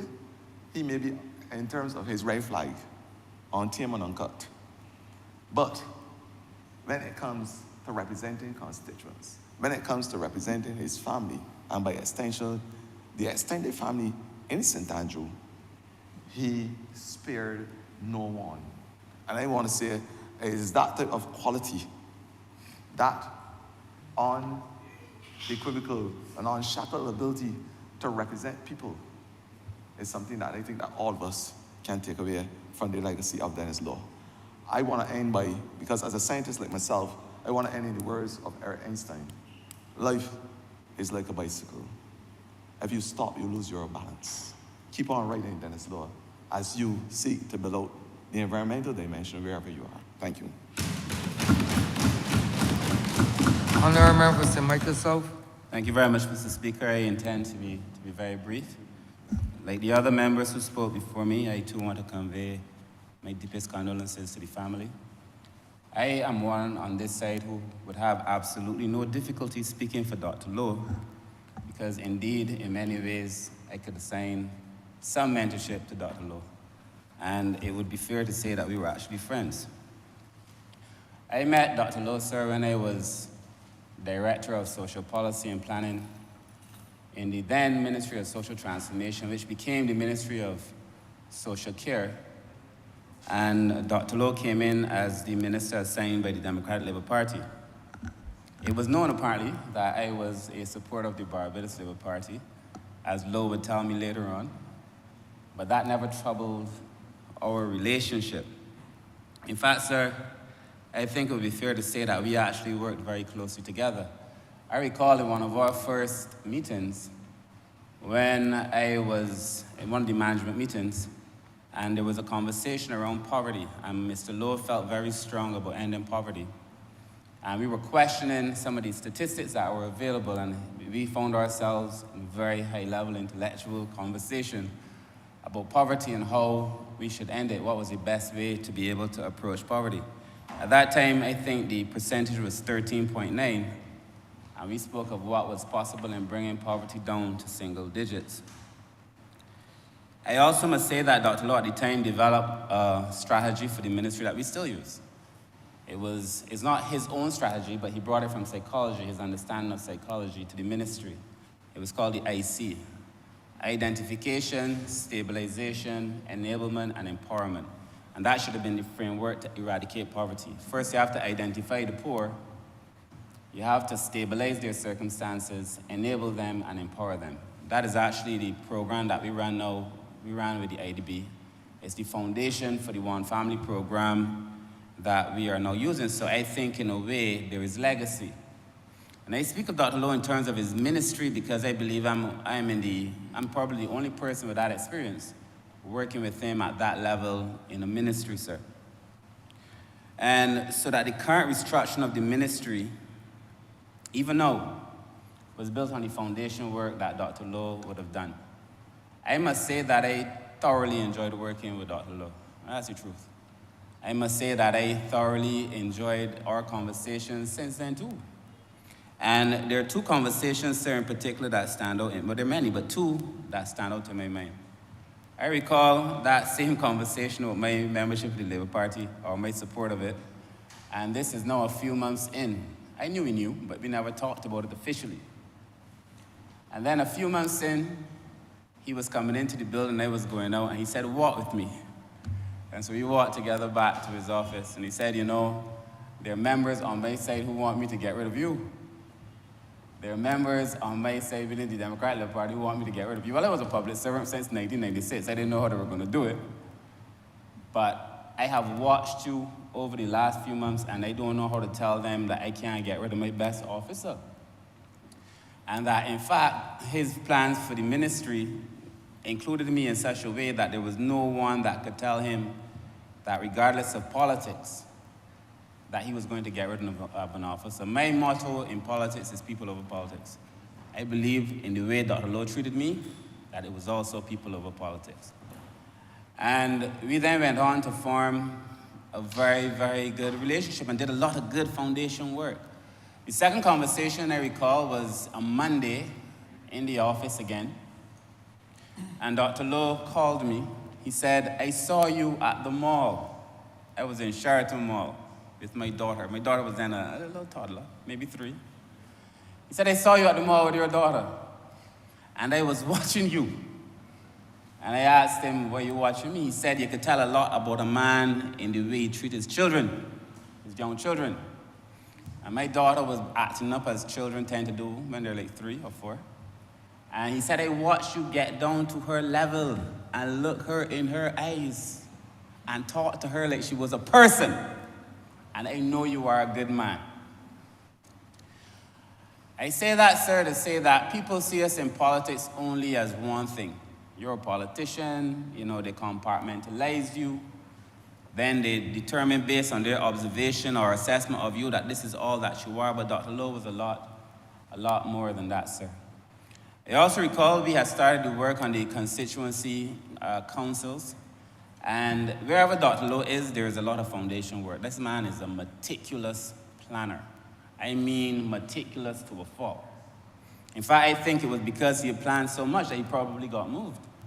But we had done so much planning in terms of the councils that we were ready to launch. At the time when Dr. Lowe was transferred from the constituency councils, we were actually very close to launching the constituency council program.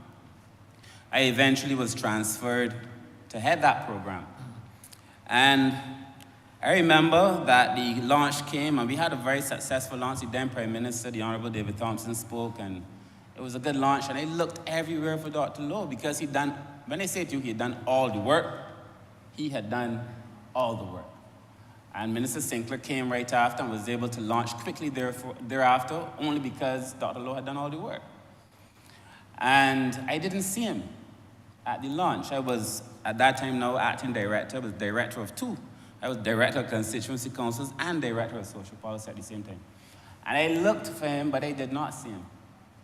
And it just so happened that I saw him, I think it was at Chicken Barn or something, at Lucky Horseshoe. I saw him at Lucky Horseshoe a few weeks after. And I said to him, I was looking for you. Why didn't you come to the launch? He said, I could not bring myself to. He said, I must tell you, Humphrey, that thing broke my heart. Like, I really wanted to be the person to launch the program. And then he went on to tell me about all the work that he had done. People forget that politicians are human too. You know, you were saying you put your whole heart into a ministry and then like that, you know, you transfer to some other ministry. But we were really about to launch. They could say so without fair contradiction. The other thing he would tell me is that afterward, after he left, is I've never heard you speak about anything, any Labour Party person speak about anything in the ministry, because I believe public servants have their say. Don't fool yourself. But you have to be a professional public servant all the time. You don't take tales out of school. So up to now, nobody knows what we did in the constituency councils or how. And nobody on this side, nobody can ask me. Because I believe as a public servant, you have to conduct yourself as a professional at all times. And Dr. Lowe and I shared a very, very good relationship. And I felt a little bad for him because, you know, I felt like he'd done a lot of work on the councils. And it would have been nice at least to have that work manifest itself in the launch and the glory that it got. And, you know, it was carried live on TV, and it was a big deal. But I also feel that things happen for a reason, and that Dr. Lowe found himself in the Ministry of Environment. And that he was able to excel there because wherever he goes, foundation work will come. I'm telling you, such a meticulous planner.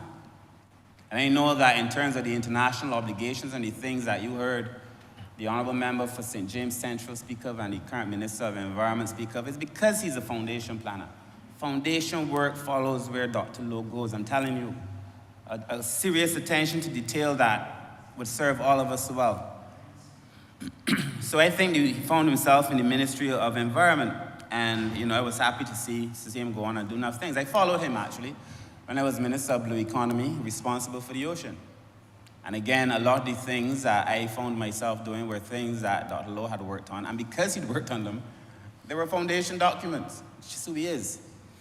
And from time to time, we would speak, you know, even as I left the public service and I went on to work for the Global Affairs Canada, we would speak, share ideas, share thoughts on occasions. During the 2018 election, our brief conversation was only to wish each other well. Because, you know, at that point in time, now you're on other sides. Our brief conversation was to wish each other well, and I remember saying to him, but you will never hear from me a bad word about you, regardless. And he said the same thing back to me. So in the 2018 election, as it would happen, I remember one night we were at a political meeting. I think just like Dr. Lowe went too far sometimes, on this particular night, I felt the Labour Party speakers, not the candidates, but some of the speakers were going too far in their description of him. And I remember afterward going to one person and I said to him, you know, you shouldn't say that about a man because today might be for him and tomorrow is for you. You just don't know. And at the end of the day, we might be on different teams, but it's the same game. We're playing the same sport, though we're playing for different sides. And he went on to lose that election. And from time to time, even in opposition, I would speak to Dr. Lowe. But some of the harshest comments Dr. Lowe made were in relation to then opposition leader and now the current prime minister. They were harsh. They were brutal.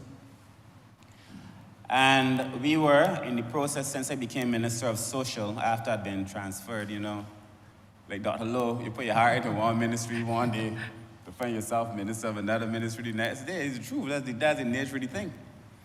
And Dr. Lowe and I invited, on the behest of the Prime Minister, this is the point. The harshest comments that were made, I've heard from Dr. Lowe, were about the Prime Minister. And when we were doing the amalgamation, which I'm busy doing now, bringing together the four entities, the Prime Minister, not myself, the Prime Minister, for whom the most brutal comments were dedicated to. She said to me, call all of the former ministers of social that you can reach. Discuss the structure with them, have them weigh in, so that at the end of the day, we have the best structure and that there is a lot to be learned from persons who held the portfolio before you. That's a fact. And the honorable member for St. Michael East was at the meeting. He came. The former member for St. Michael South East, Hamilton Lashley, came. The MP for St. Thomas was also there. And Dr. Lowe, he came. We also invited the other members of the Democratic Labour Party who would have held the portfolio, but for whatever reason they couldn't make it. But it's not a political thing. But Dr. Lowe came. And Dr. Lowe gave, the two members are here. Dr. Lowe gave such insight and input into that meeting in terms of the new structure of the amalgamated entity, to the point where one of my chiefs asked me if we could have Dr. Lowe on as a consultant because they saw the value. You were there too, Chris. And the MP for the city was also there because they saw the value that he brought to the table. When he spoke, he said to the meeting, I will support that young man, meaning me, in anything that he does because I believe his heart is in the right place. It would be hypocritical of me here or anywhere to speak ill of Dr. Lowe. Politics can bring out the worst in people. This fight to win a seat can bring out the worst in people. But it is not the essence or the entirety of who we are. And many of us are remembered for one thing we say or two things we say, compartmentalizing people, not recognizing that we are all of these things in small degrees, and that for us the whole is often greater than the sum of the parts. I remember Dr. Lowe fondly. I like Dr. Lowe. And our last exchange was on Father's Day. He wished me happy Father's Day, and I called him. We had a bit of an exchange. I did not know then that would have been our last conversation, but then subsequently I heard that he had taken a turn for the worse, and I got to tell you, I felt a little bit bad because I believe that some of us will live, perhaps in our time here on earth, we will make some mess, and many of us will have the chance to live to redeem ourselves in the eyes of people, and that perhaps Dr. Lowe didn't get the chance, but that he would have lived to redeem himself in the eyes of people for those who think that his latter contributions were a little bit too brutish. So I want to close by saying, sir, that as politics changes, I don't think Barbadians like a lot of the things that they like, but there was a point when they did. The things that people now are killing Dr. Lowe for, people used to cheer him on for. All the meetings, well attended, best speaker in the place, all kind of things, we forget. And that he wasn't speaking to an empty room, there was a room full of people cheering him on. Politics has changed, and I suspect as an intelligent man and an intelligent politician, if he had the opportunity to live a little bit longer, he would have changed too. So I want to close by saying I offer again my condolences to the family of Dr. Lowe. And wherever Mr. Lowe is, I know he is honestly there, still wishing well for me, still cheering me on, still hoping, as he keeps telling me, Kurt, be a good father, be a good father. Still trying to make sure that I'm a good father, sir. I hope that we're able to deliver on the ministry's promise, because I believe Dr. Lowe died in hope, and that if I can do anything, sir, it would be to build on that hope and to build a social structure on the foundation that Dr. Lowe laid. With those few words, sir, I wish to commend Dr. Lowe's memory to the House and to his family. Thank you very much. Honourable Member for St. Thomas. Thank you very much, Mr. Speaker. I wish to thank you for the privilege to be able to make my comments in relation to the tribute extended to the late Dr. Dennis Stevenson Lowe. He was a country boy from St. Andrew, as we all know, born in poverty, like most of us, but he rose to excellence despite the circumstances. He came from humble surroundings, as we all have known, but climbed to the highest level despite the difficulties and the challenges that he would have undergone during the periods in the villages of St. Andrew and, of course, perhaps the other environs. I learned of his mother and her role in nurturing her family and those of the persons in the village surrounding where she lived, and of course the families that she helped to raise, because in those days, families who went to work in the plantation or in the plantation houses or wherever, the neighbors looked after other people's children and nurtured them. And she would have been one of those pioneers in the communities who did similarly to help to build the community.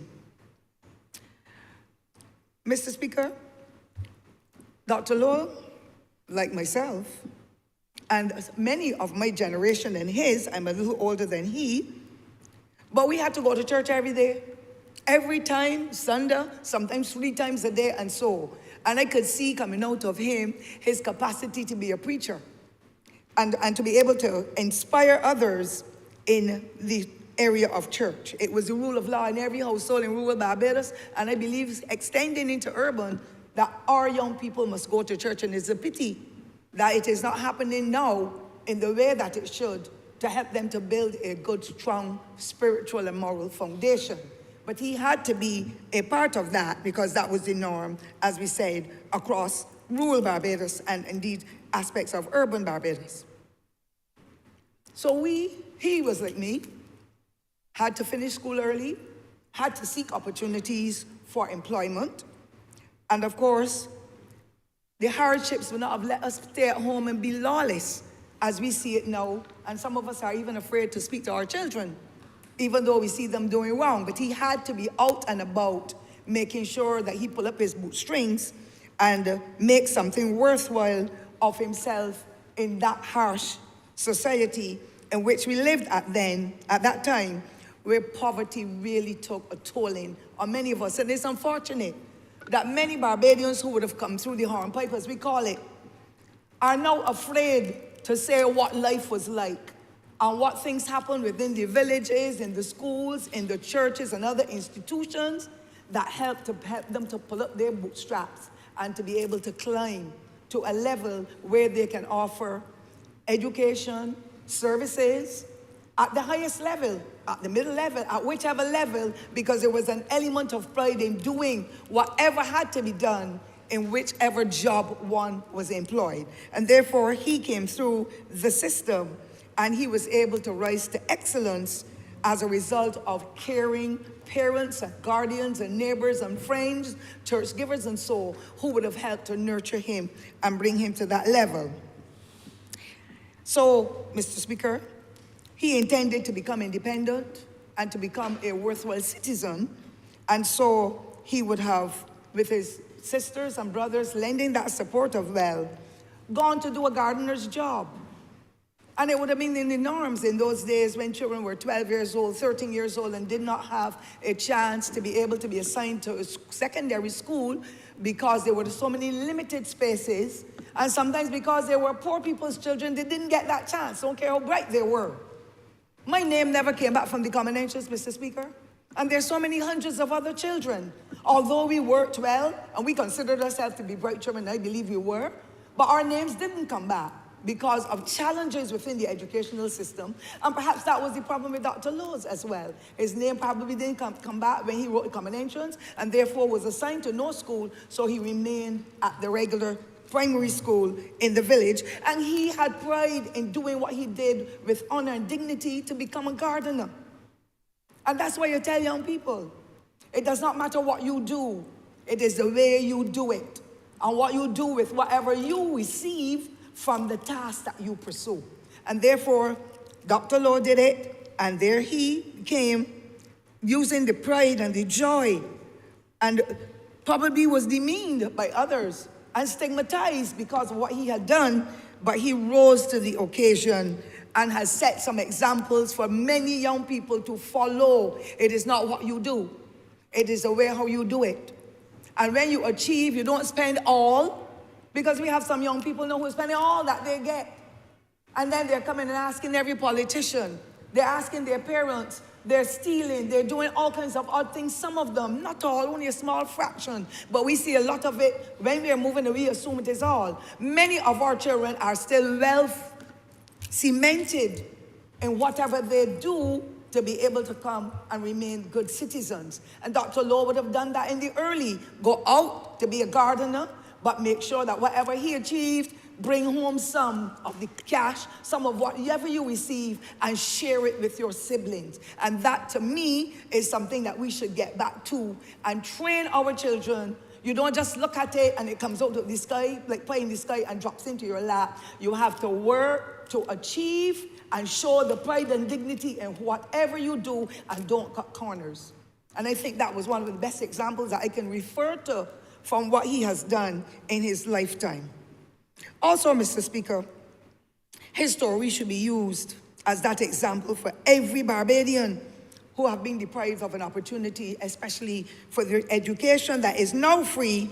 And half of our children out there playing the fool, and the resources are going, and then they blame everybody except themselves. And some parents are afraid of them because we're spoiling our children in a way that is not right. Dr. Dennis Lowe, then Dennis in the community, had to fall in line and adhere to the rules and regulations of the household and of the community as such. And therefore, he worked with a will and he worked with his might in order to be able to achieve those goals that he sought to be able to have, despite the stigma that may have been associated with what he had done in those years that he worked as a gardener. His achievements, Mr. Speaker, are profound, and they have placed him in good stead to become a member of this honorable chamber and to be able to do some of the tasks that he performed at the highest level, not only in Barbados, but internationally. He was a senator, as we already know, a member of parliament, a great orator, and he served Barbados and the nation well, and I want to commend him for that. On his return to Barbados, I met him before he became a member of parliament, because Holy Innocent School and a couple other schools in the parish, when they had their graduations, persons in the neighborhood who lived in St. Andrew, somebody, and if you allow me to call the name now, the late Marjorie Bryan, she lived in Westmore, and she knew him very well.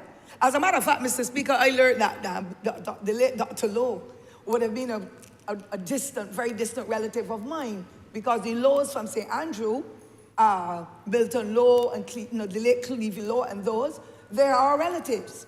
And perhaps he may have been a relative, but he never showed that to me because I was one of his biggest persons that he targeted every time, but that did not matter. I am not afraid of a short man or a tall man. So when he gave tit, I gave tat, and sometimes I gave tat, tat, tat.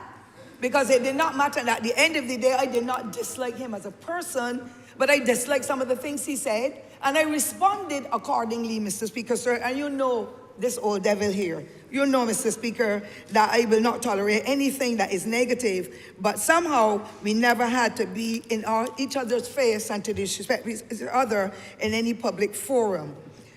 I also am happy that he was being able to achieve the dreams that he had. Humble origins, simple guy, but pushing and having the vigor to be able to reach that level that he has reached, and he deserved to be highly commended when he was alive on this matter. I also want, Mr. Speaker, sir, to speak of his eloquence. He was an outstanding orator. And the people of Christchurch East, as I learned and I knew, really loved him dearly. You could not help but like him once he got on the right side. And that is understood because we all have our own personalities, our differences, our likes, our dislikes. And therefore, we don't expect everybody to love us, but everybody doesn't dislike us either. And the way that he treated to his constituents, that gave him the opportunity then to shine and become not only a member of parliament once, but twice. And he would have sought in other areas even previously. I also want, Mr. Speaker, to indicate that it was not an easy task pleasing the constituents at all.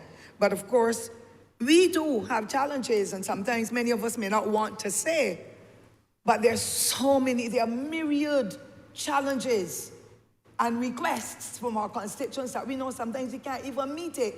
Sometimes we don't even have a dollar bill in our pocket. And I believe because of the close relationship Dr. Lowe might have had with his constituents, you just gave and gave and gave because they had needs. And you wanted for them to be able to meet the needs, to get the bus fare, to pay for the children's lunch money, to be able to help with the graduation, to help the community groups and all that. He would have done that as well, and that is what caused him to be able to last not for one term, but for 2 terms, making sure that he offered the service par excellence to his constituents and to many other persons in the community, not only in Christchurch, but indeed in St. Andrew and any other area. I also want, Mr. Speaker, well, it would have been said already, so I'm not even going to repeat the distinguished way in which he performed in his ministry and the policies and programs and projects that he would have worked towards with the conservation and the environment and making sure that the environment is free for fresh air, for the growth of foods and the climate change and everything else as had been mentioned before. But I remember attending his mother's funeral at the church in Tudor Bridge. I can't remember the name of the church now, but that's not important. And he was so glad to see me, Mr. Speaker. After about 2 weeks before the funeral, he had peppered me. And when he saw me, he smiled and he even embraced me. And I almost froze because I was not looking for that kind of response at all. And I thought, tongue and teeth will have words.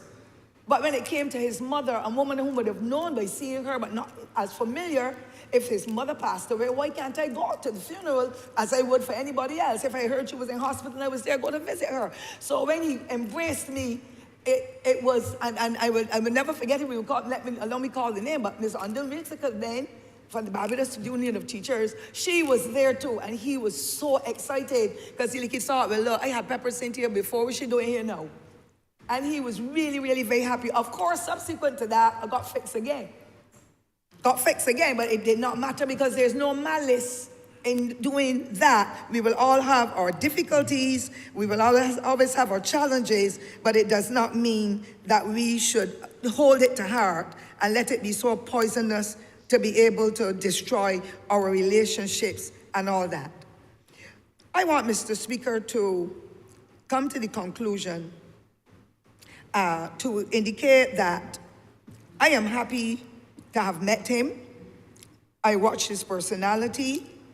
I watched the vigor with which he did what he had to do. Yes, he made flips and flops like all of us will at times. Sometimes people hold on to those of one person more so tighter than they do of others. But the forgiving spirit has always been there. And I pray that we will learn lessons from whatever errors he or others who have gone before us would have made when it comes to the telling off and the negative things that would have been said about us and about others and about their families, as it would be across the political divide. I want to conclude, Mr. Speaker, because I was really extremely proud when a minister, the Alderman member for St. Michael's South, St. Michael South. Yes, please. When he mentioned the situation where government started to look at the amalgamation of the social services, and I thought it was a boss stroke for the Honourable Prime Minister to indicate we cannot do this alone. This is for the entire Barbados. And if we want to amalgamate, why are we not going to draw on the expertise and the knowledge of former members of Parliament who served as ministers in the Ministry of Social Care and in the other social agencies that included the Child Care Board, the National Disabilities Unit, the HIV/AIDS Commission, the Elder Care Department, and so. And those three distinguished gentlemen, the Honourable Member for St. Michael East, the former member for St. Michael, Southeast, and of course, the Honourable Minister, Member Dennis Lowe, and they came and the discussion was of such a high level and the exchange of ideas, when you acknowledge that even the Honourable Member from the same, no. The Honourable Member, Mr. Lashley, can't remember his constituency. Southeast. Yeah, well, and he would have been on the other side at one point as well. But they saw that the need for Barbados to heal and for Barbados to develop, let us bring all of our thoughts and our experiences to the table. And it was a profound session, Mr. Speaker, that I will never forget it. And it only goes to show, though the society is small, we can still come together despite our political differences or familial challenges or whatever, and work towards a common goal of uplifting our nation, Barbados. And that cemented everything that I thought of and I experienced. And therefore, his contribution was profound, as was all the others, and they would have helped now for the Honourable Minister now of the Ministry of People Empowerment to be able to pull some of those ideas and those threads together to be able to come in an amalgamation process that will strengthen what was the intention of the exercise and to be able to make a difference in the lives of our people. I also want, Mr. Speaker, as I come to the close, yes, we learned and we heard, and there's no point in me repeating it, of some verbal exchanges in the public domains and others, but many of us will make that mistake, and therefore we need to learn from that lesson and make a difference in how we treat the people. So Dr. Dennis Lowe, now deceased, has made his contribution to all the aspects of living in Barbados that we can think about, being given that opportunity to become the Member of Parliament. And I want, as I close, Mr. Speaker, to advise the youth of Barbados. It is not where you come from. It is the journey that you travel. It is the decisions that you make that can put you up or take you down. And therefore, we must let them know, members, most of the honourable members here have what I call in Bajan parlance, come to the hornpipe. Most of us have come from poverty, but we had... Continue, I remember. I will not be distracted by the honourable member for St. Joseph, sir. I will not be distracted by him. But the point I'm making, sir, is that when we come into this honourable chamber, or when we rise to whatever level it is in the society, many of our young people are of the opinion that we were born with gold spoons in our mouths.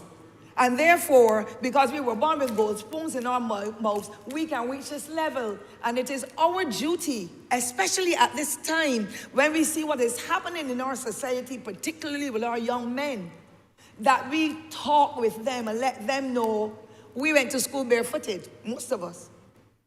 We did not have much money. We had to run to somebody's shop up the road where our big sister or big brother would bring them some good, hot, warm food for us to eat. There was no school meals, and I can only speak of my era, sir. Many of us didn't have a pencil or a book. Our parents had to cut a pencil in 3 and 4. I had to remember which child got the end that had the rubber. The school had to have crayons for us. We couldn't afford them. We did not have a school uniform. I never went to primary school in any school uniform. We went to school barefooted. And if you don't speak to our young people and let them know it is not always going to be like that, but once you have good parents, guardians, mentors in your community, you can rise to excellence like Dr. Lowe. You can rise to excellence like many of us in here and heading up institutions across Barbados, whether they are private or public institutions. We are not telling the story, and I believe that is the reason why many of our young people feel that you get up, you must get rich, or you must die trying. That was not Dr. Lowe. When he made that commitment to go overseas, to do his studies, come back and reach into the society to help to empower others, because he knew what his experience was like, and he wanted others perhaps not to travel that route, but to learn from him and to be able to reach into the society, touch other lives, uplift others, and bring them to a level where they too become independent and become good examples and role models for others to follow. And so, Mr. Speaker, it only goes to show that that saying that says we can rise from rags to good discipline, not necessarily riches, but to heights where we can then emulate, get other people, set the examples that others can emulate what we say and what we practice or what we do. And this, for me, this day is a great example and opportunity, and we pray that many young people will hear us, and those who don't hear, because many of them will not tune into us, they will tune into the dub music and all that, and they will miss these opportunities. But I pray that the parents and the grandparents and the role models will talk to them about Barbados of the past, and talk to them about the Dennis Lowes and the Hamilton Lashleys and the others who would not have been born with a gold spoon, but they climbed and built character and were able to come to this honorable chamber, sir, and in other institutions to represent their interests of their constituents.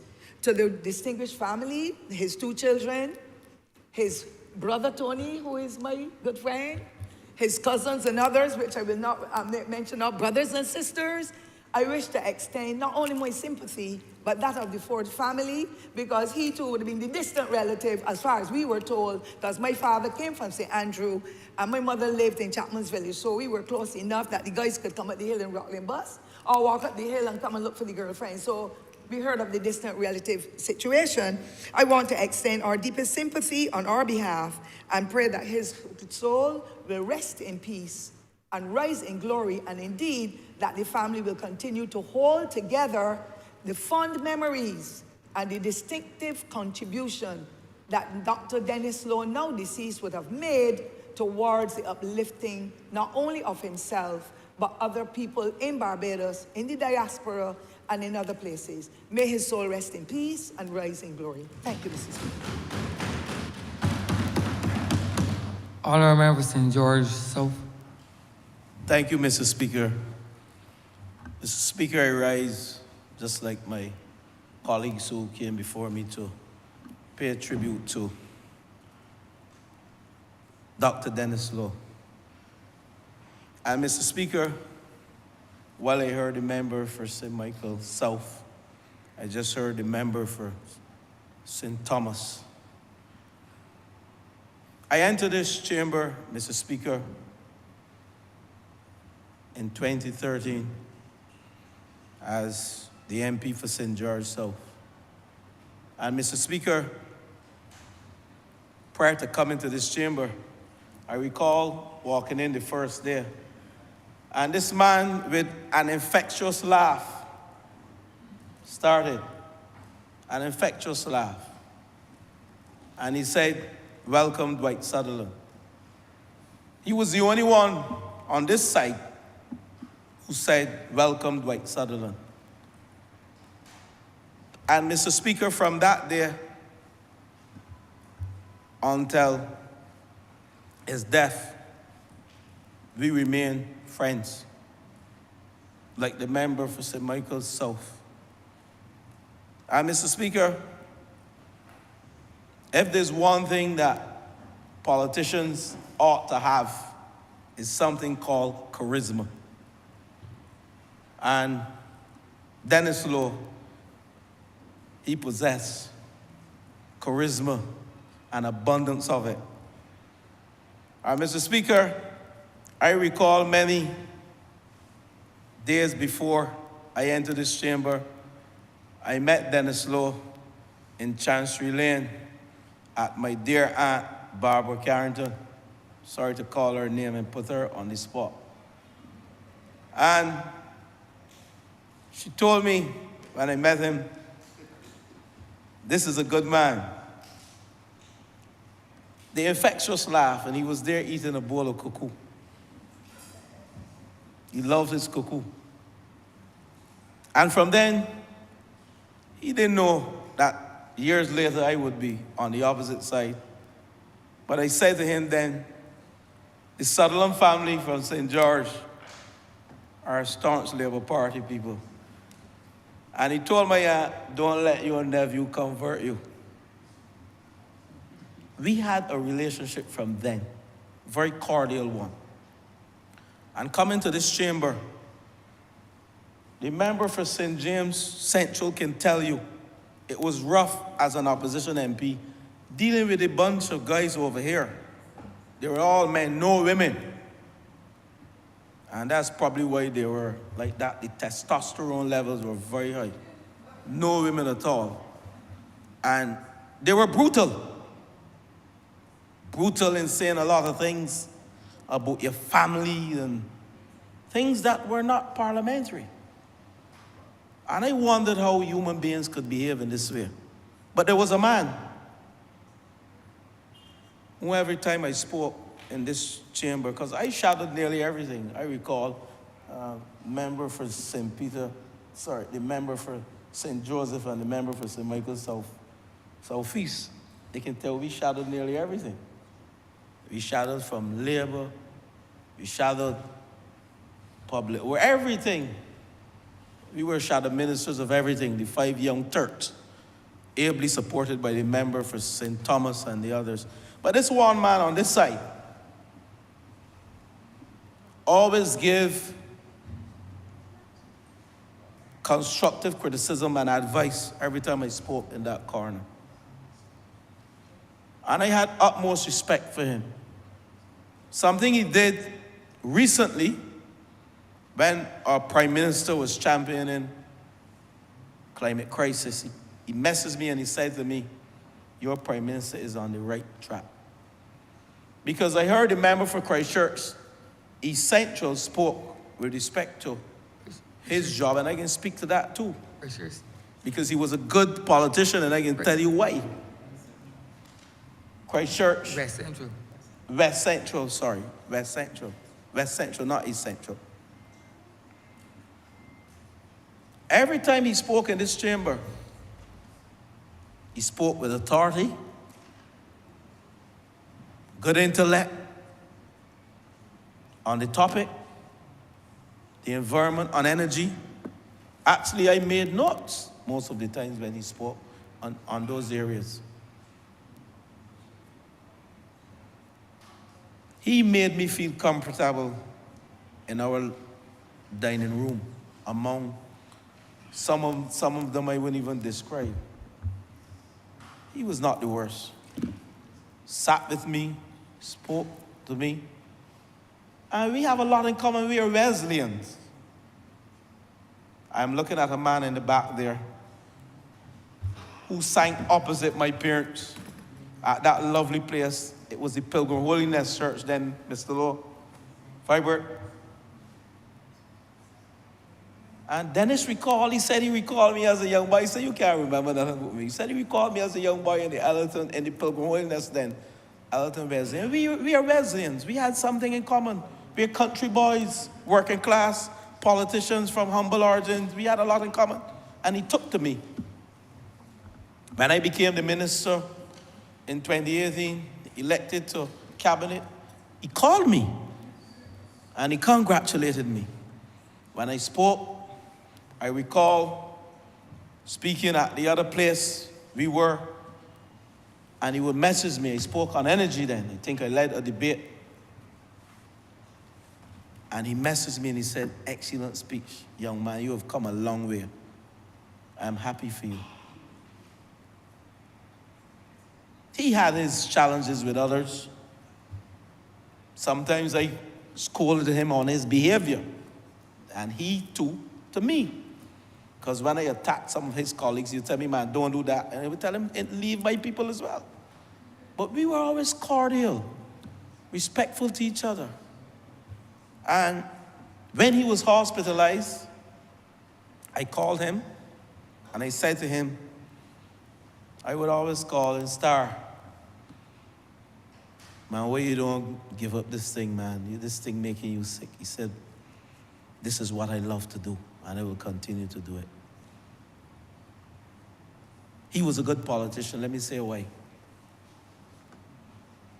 During his tenure, I'm going to wrap up now, so. During his tenure, and don't get me wrong, the current member for Christchurch East is one of the most sincere politicians we have. And I say that without any apologies. Very sincere member for Christchurch East now. And Dr. Dennis Lowe looked out for his people. He ensured that they got jobs.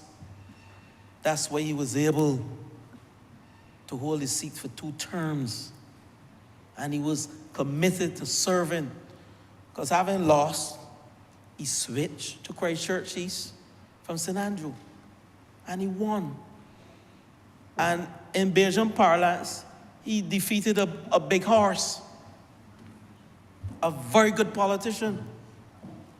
So I have to rate him. I have to rate him. There are not many politicians who move from defeat and switch and they win. We can count them. He did that, and he did it for 2 terms. Now we ask the question as politicians and as members of administrations, whether you lose support as an individual or whether you lose support as a government. We are caught up between the two. As strong as we may think we are in our constituencies, history has shown, despite how good you are as an MP and how much you have done for the people, Barbadians, and I guess under the Westminster system and in the Caribbean, look to the higher office and see what the entire government can do for the people and not what you as an individual have done for the people. It's not always about you. And we have to understand that as politicians. So Dennis Lowe was caught in that web. I am not a Nancy. I'm not singing about a Nancy and Spider or anything like that. But he was caught in the web of decay in the country by an administration. Whether he was respected, he was in Christchurch East, he was caught in the web, couldn't do anything about it. And there came my dear, genuine friend, sitting in the right place at the right time and plowing away like Dennis did against Reginald Farley. He plowed away, my good friend, for Christchurch East now. We cannot say Dennis Lowe was a bad politician. Very articulate, charismatic, true to his people. A very good minister, you heard. I feel proud standing here speaking about him as a working class Barbadian from humble origins. We heard about his history, not going there, because we know anybody born in the 60s and in the 50s, well, in the 50s and the 40s, black working class people, parents ain't had the money. I had a colleague, one of my mentors, political mentors, who went to school barefoot. I won't call his name. He went to school barefoot. You all know who he is. George Walton Payne, former member for St. Andrew. So I will end by saying to you, the journey of a politician is a very tough one. We have to balance family life. We have to balance work life. We have to balance perception. We have to balance a number of things. And sometimes you're caught up in an era and in a spiral. Good luck for us. And I will say this to the Lowe family, good luck for us. We have good leadership. And I make no apology for that. Because with good leadership, you can weather a storm. Dennis was caught up in a web with poor leadership. Dr. Lowe. And he could not weather the storm. And he had a very charismatic, just as charismatic, or even more charismatic young man. And I criticized him when he spoke ill of my good friend here.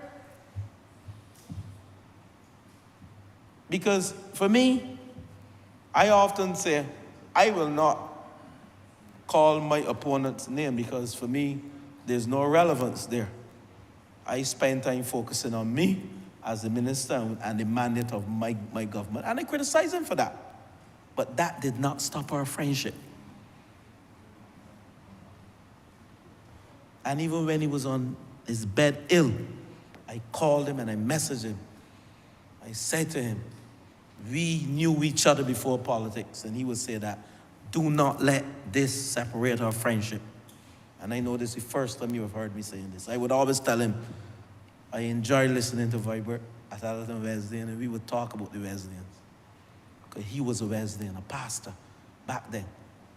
You know, backslide a bit, but at the end of the day, for all of sin and come short of the glory of God. But that did not stop him from being a man. And I'm proud of him and what he did for the people of Christ Church. He said it was showing at his funeral. So to the members, his sons, his sisters, those who rallied around him, the soldiers in Christ Church, because we need soldiers to rally around us, to bring us home and to carry out the good work. I want to thank you for helping him through his tough times, because he was probably had more challenges than most of us, coming back from death's door on more than one occasion to grace these walls of Parliament and to walk Christ Church East and do things for people. I want to recognize his contribution as the Minister of the Environment. He made a invaluable contribution. And I close by saying to us, those of you who see us as politicians and think that this journey is an easy journey,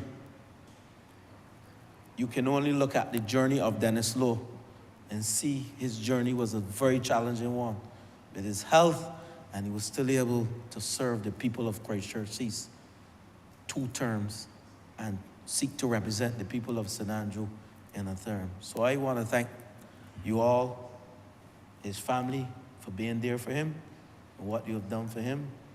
And may his legacy live on with you. I thank you, Mr. Speaker. Honourable Member for St. Michael East. Thank you. Thank you, Mr. Speaker. I would like to give my tribute to a man who symbolized what most of us are. I heard people talking about where he lives in St. Andrew, the hardship. I sums up, and not being privileged to go to school. We call it bally shoes or bally shoes. So for me, Dr. Lowe was a political warrior. But he first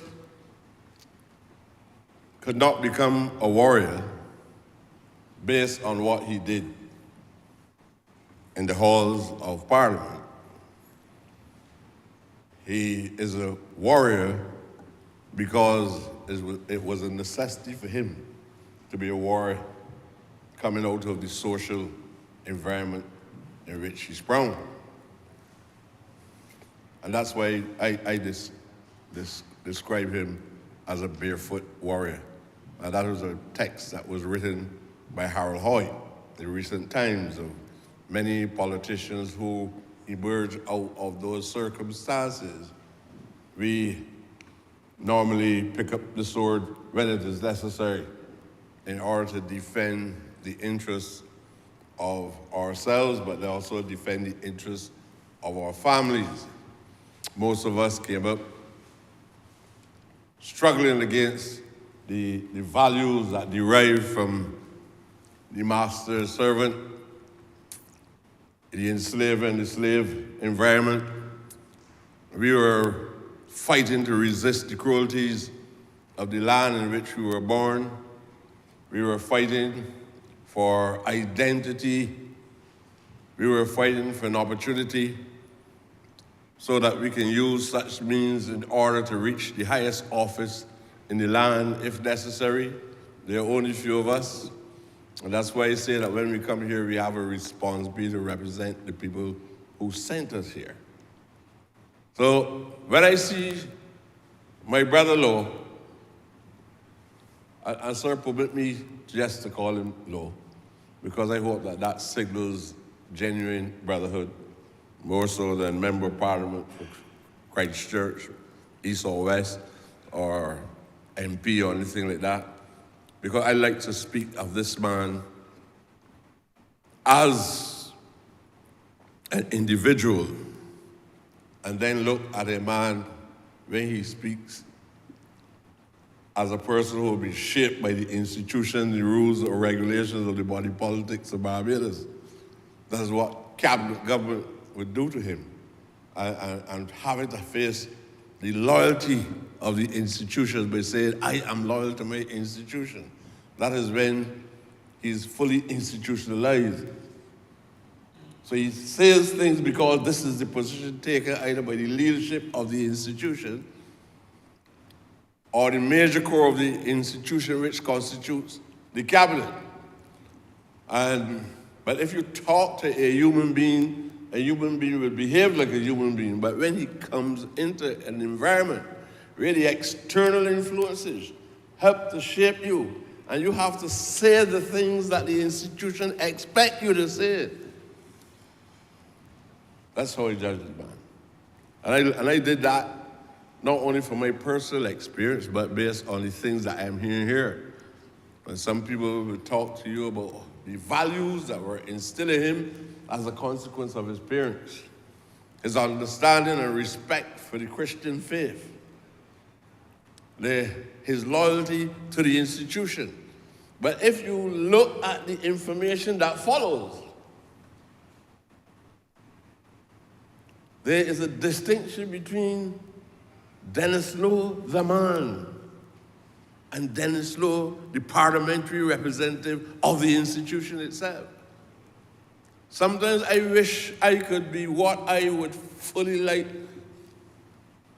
to express that will mirror to you, sir, and everybody else who I am. But I have to modify your language, either because you're a cabinet member and because of the collective responsibility of the cabinet. You have to speak as though you're speaking with one voice under one commitment.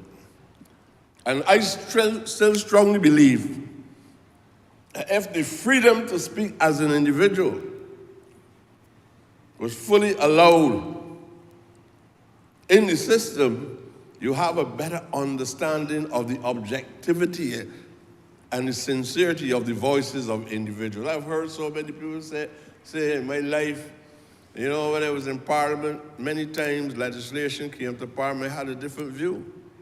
I had a different view whether this, I still vex about legislation over kite flying after 6 o'clock.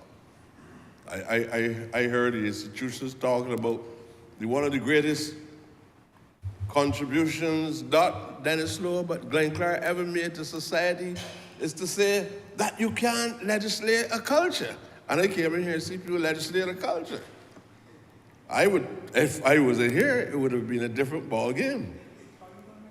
And Dennis Lowe, on many occasions, was seen as that man of courage, that man of great force, that when the Democratic Labour Party in government is holding a certain position, don't mind who claimed to be more academic than he was, they depended on him to function like a political tug to defend the interests of the political party to which he belonged. And many people judged this human being based on the things that he did in order to convince the institution that he represents that he was a loyalist to the institution. And that is why most of us were surprised when the Prime Minister of Barbados, the Honourable Mayor Mortley, asked the minister to invite Dennis Lowe and Hamilton Lashley and this honourable member and the representative of St. Thomas to form a collective new formation altogether to discuss a social policy paper. And Dennis Lowe, without reservation, there was the best dressed man in the room that day. I mean, you respect the invitation to turn up and to contribute. I believe he was equally as shocked as most of us, because there are many other members in the institution to which he belonged that would have come and sit with a party that had just defeated the party to which he belonged at 30 Love. And he came and he sat beside me. And I would not say it, but during the time he was sitting beside me, he told me he was facing certain challenges. And he asked me to speak to Prime Minister Mortley, which I did. And with all honesty, if he did not decease prematurely, that would have been done, because I would not sit back. I gave him the commitment that I would take the message, that I would have the discussion with her, and the Prime Minister said yes, and we did not honor it. So I'm telling you, there's a difference, and I know that because I predict life would charge me and probably even condemn me with some of those similarities where you want to say things that you truly believe. And when you say it, there are lots of people that were friends before you said it, seconds before you said it. And after you courageously, and that is an important attribute. Sometimes it's not always wise to be courageous.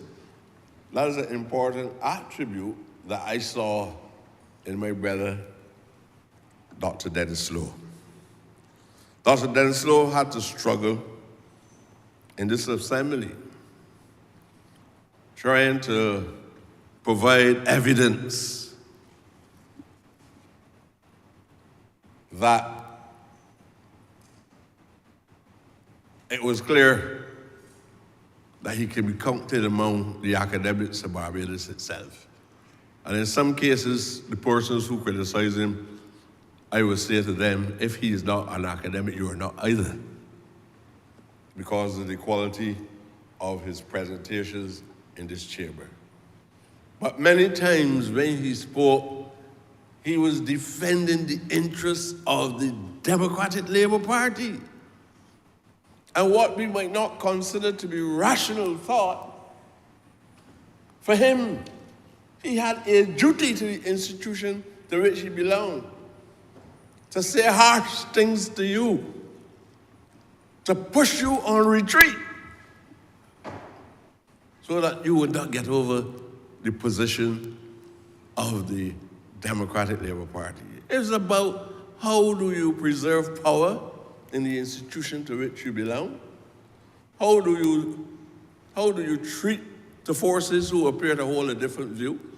Now, my view is this, that the rigidity of differences in political views in this House Assembly are not as rigid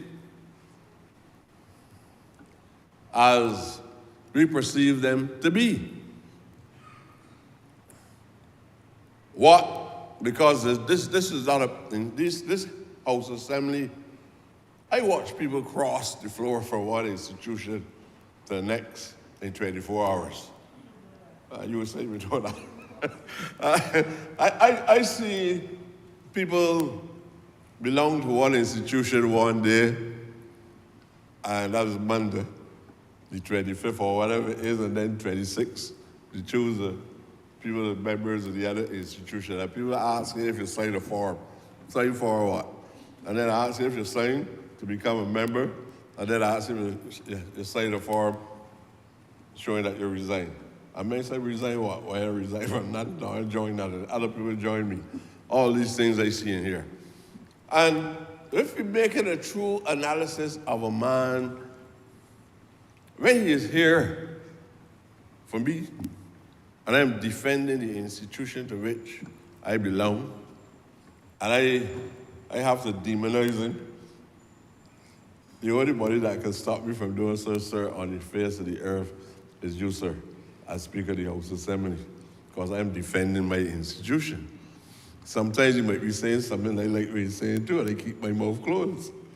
And most people that would tell you that he was robust, and they might even go to the extreme to say he was vulgar. They might even go to that extent. And when Dr. Lowe was defending the institution, it was very clear to me he used any verbal means necessary to defend the institution. The Democratic Labour Party should be eternally grateful to Dennis Lowe. Because in many times, I sat on this side and Dennis Lowe on the other side. And you just have to be careful when you see Dennis Lowe standing. As soon as he rose, the muscles in the bodies of members on the other side contracted. I can see the tensions in the expression of the faces.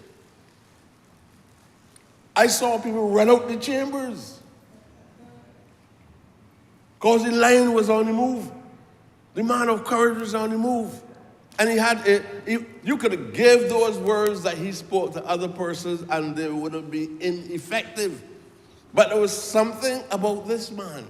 I heard the honorable member from St. George South describe it as charisma. Charisma, probably that is why he is a man of God. Charisma is something that you don't get. Nobody teach you charisma in school. You don't go to no, you don't go to no theater workshop to know charisma. When a man has charisma, which I believe is a special endowment from the greatest human being, a superhuman being that ever exists in the universe, charisma is an endowment from God. So the most simple language, which he seldom used because he was a sociologist. And like all other disciplines, sociology has its own discipline. So when he gets up and he spoke on any specific subject, you had to listen. And if you were the focus of attention, the target, he made you uneasy. He made you uneasy.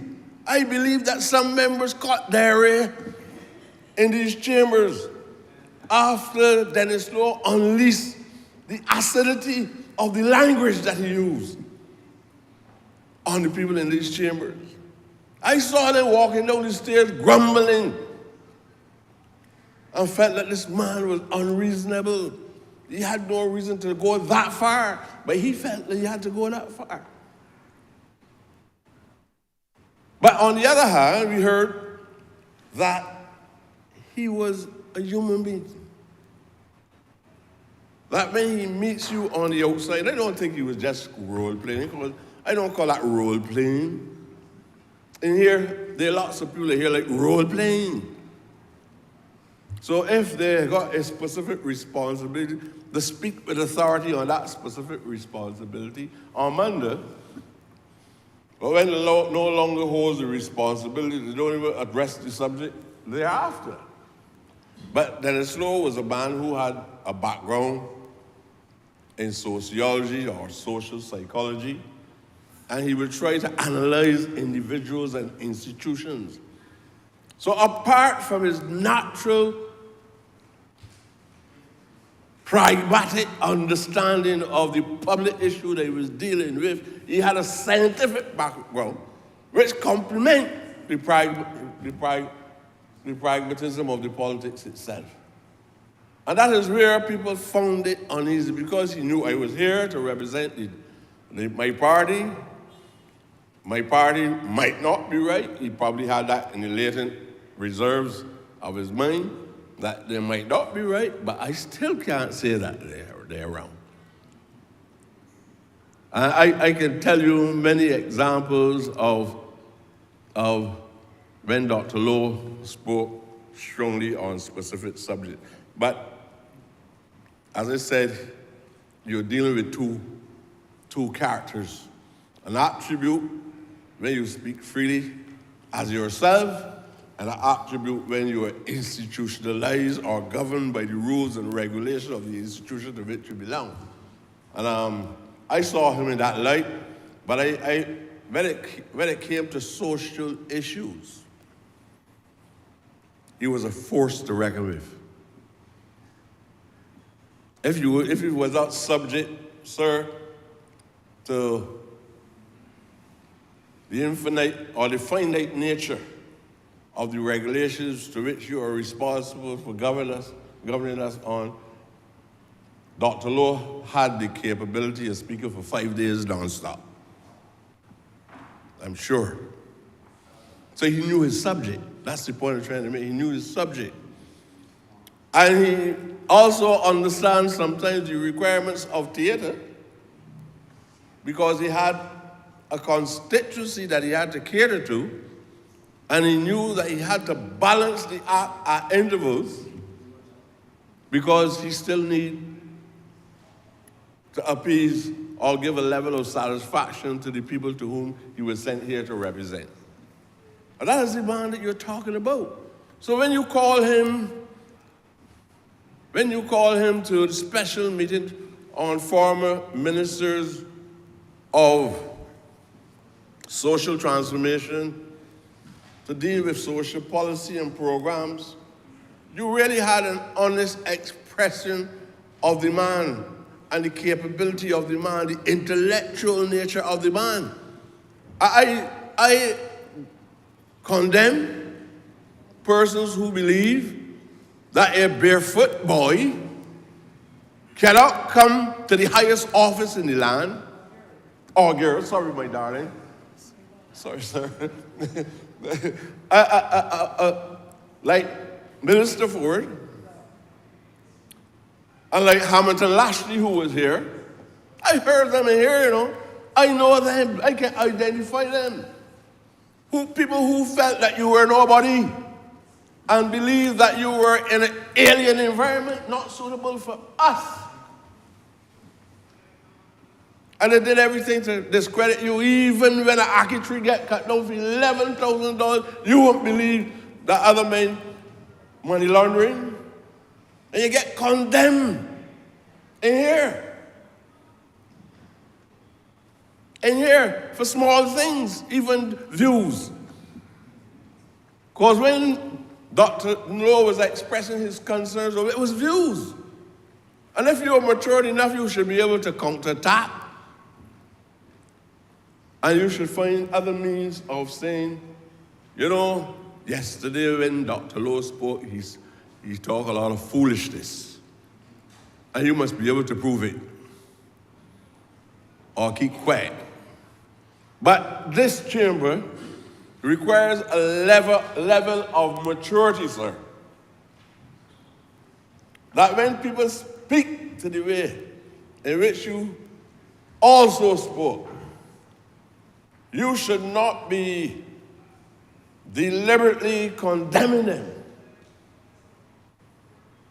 Because I believe it is a lack of the maturity of what is expected from a parliamentarian. This is the highest office in the land.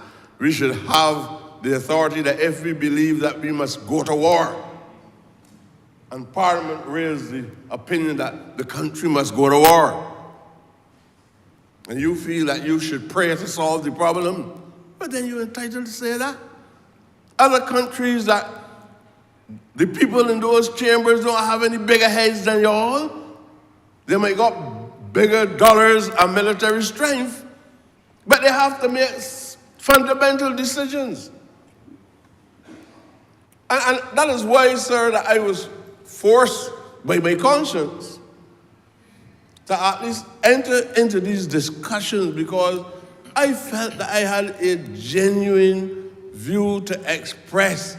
And this was a brother who emerged that the expectations probably in the household and in the community and the school to which he belonged never had the foresight that this man would have earned a PhD. And when you earn a PhD and you come from such origins, there are people who believe that you're purchasing. I am not going to support that. Did you say you hear that discussion coming down? You could almost count me out. 29 might go, but not 30. I'm not in that. Because my responsibility, even that to which the Prime Minister has given me, the authority, my principles, I stand on equality and justice. And I agree with the speaker who spoke before me. If there was a good example of what this barefoot boy from St. Andrew, I don't feel shame about it, because life is like that. We are all descendants of people who you once upset were slaves, not me. My family was enslaved by a descendant and a slave. I don't deal with foolishness. Dennis Lowe, from all I have heard, running the streets with unpaved roads, in some cases, with protruding rocks and glass and everything, was a barefoot boy from the country. I don't say that, or if it was on a platform in Christchurch, I would not say that and help to cultivate the defeat of the brother who defeated him in Christchurch. I wouldn't say it.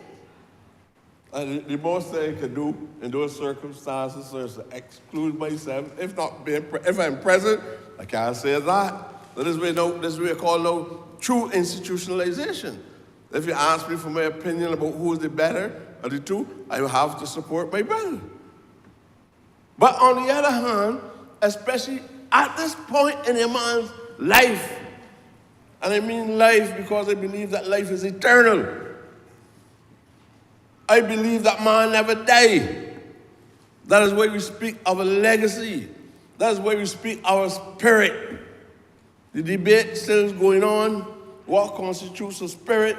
What constitutes a will? Where do the soul go after that? I strongly believe that you should not discredit a man after death only for discrediting the man's sake. But I tell the truth with me. I know I have certain duties. I may not always honor them, but not because I am disloyal. My conscience might be so terrorized, sir. But a matter I keep silent.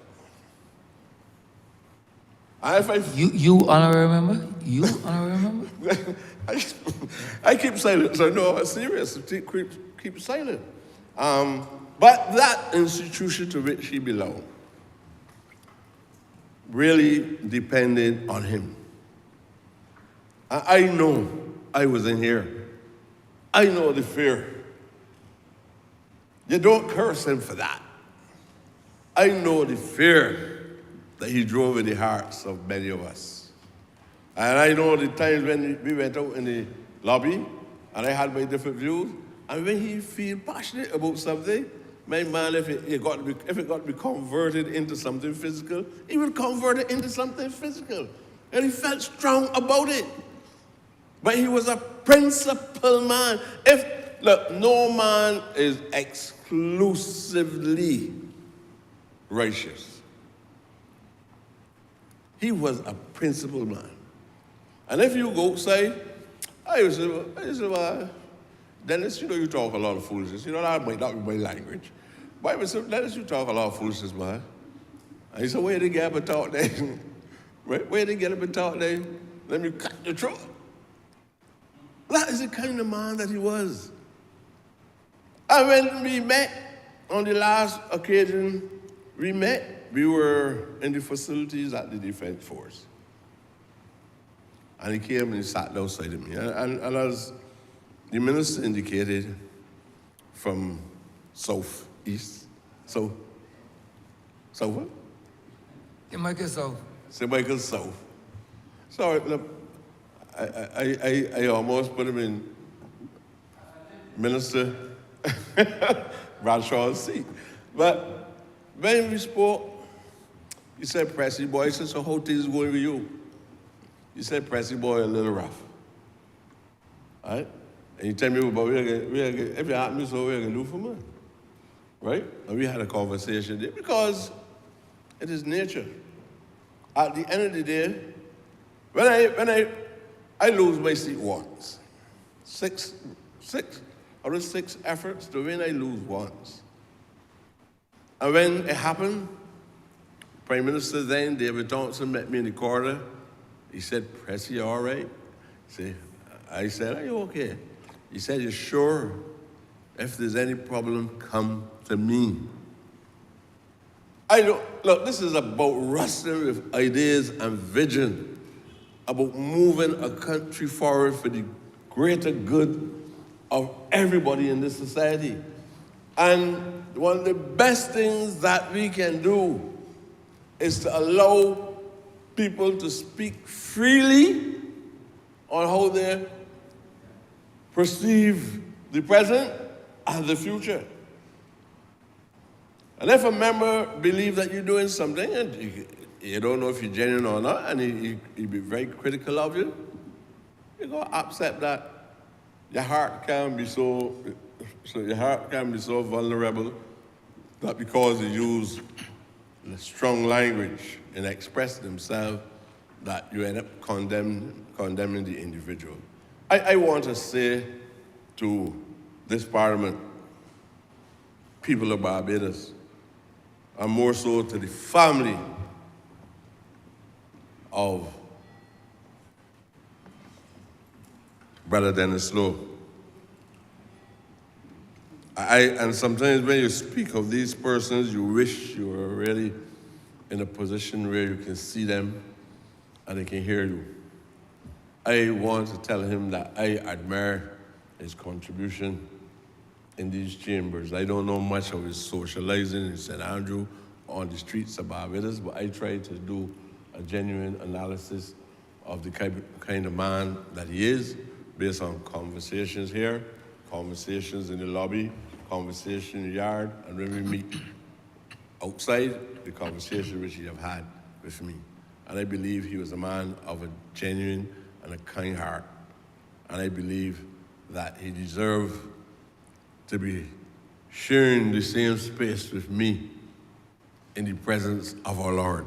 So I want to thank the Chambers for giving me the opportunity to say a few words and make this tribute to Dennis.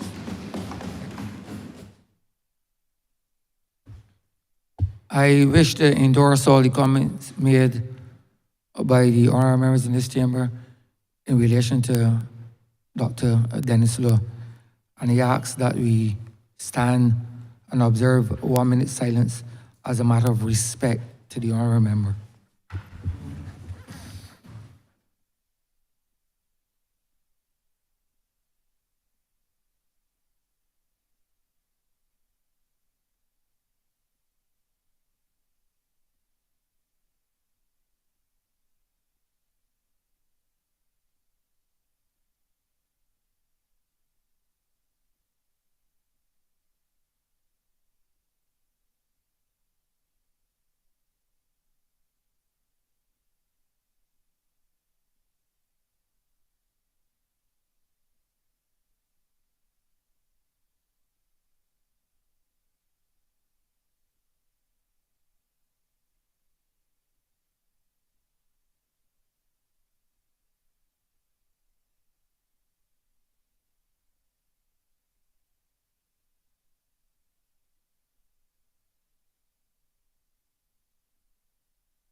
Mr. Speaker, we'd like to revote to first reading of bills.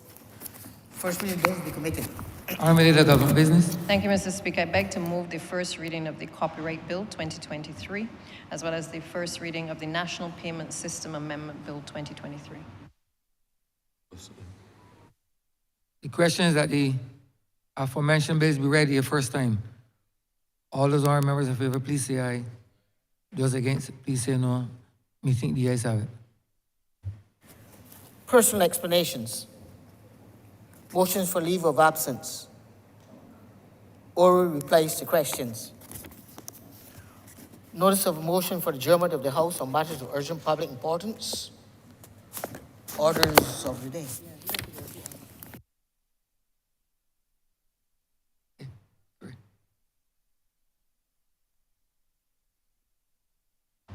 Honourable Leader of Government Business.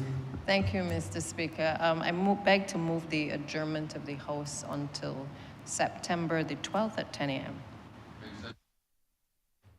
The question is that this honourable chamber be adjourned until Tuesday, September 12th, 2023 at 10 a.m. in the forenoon.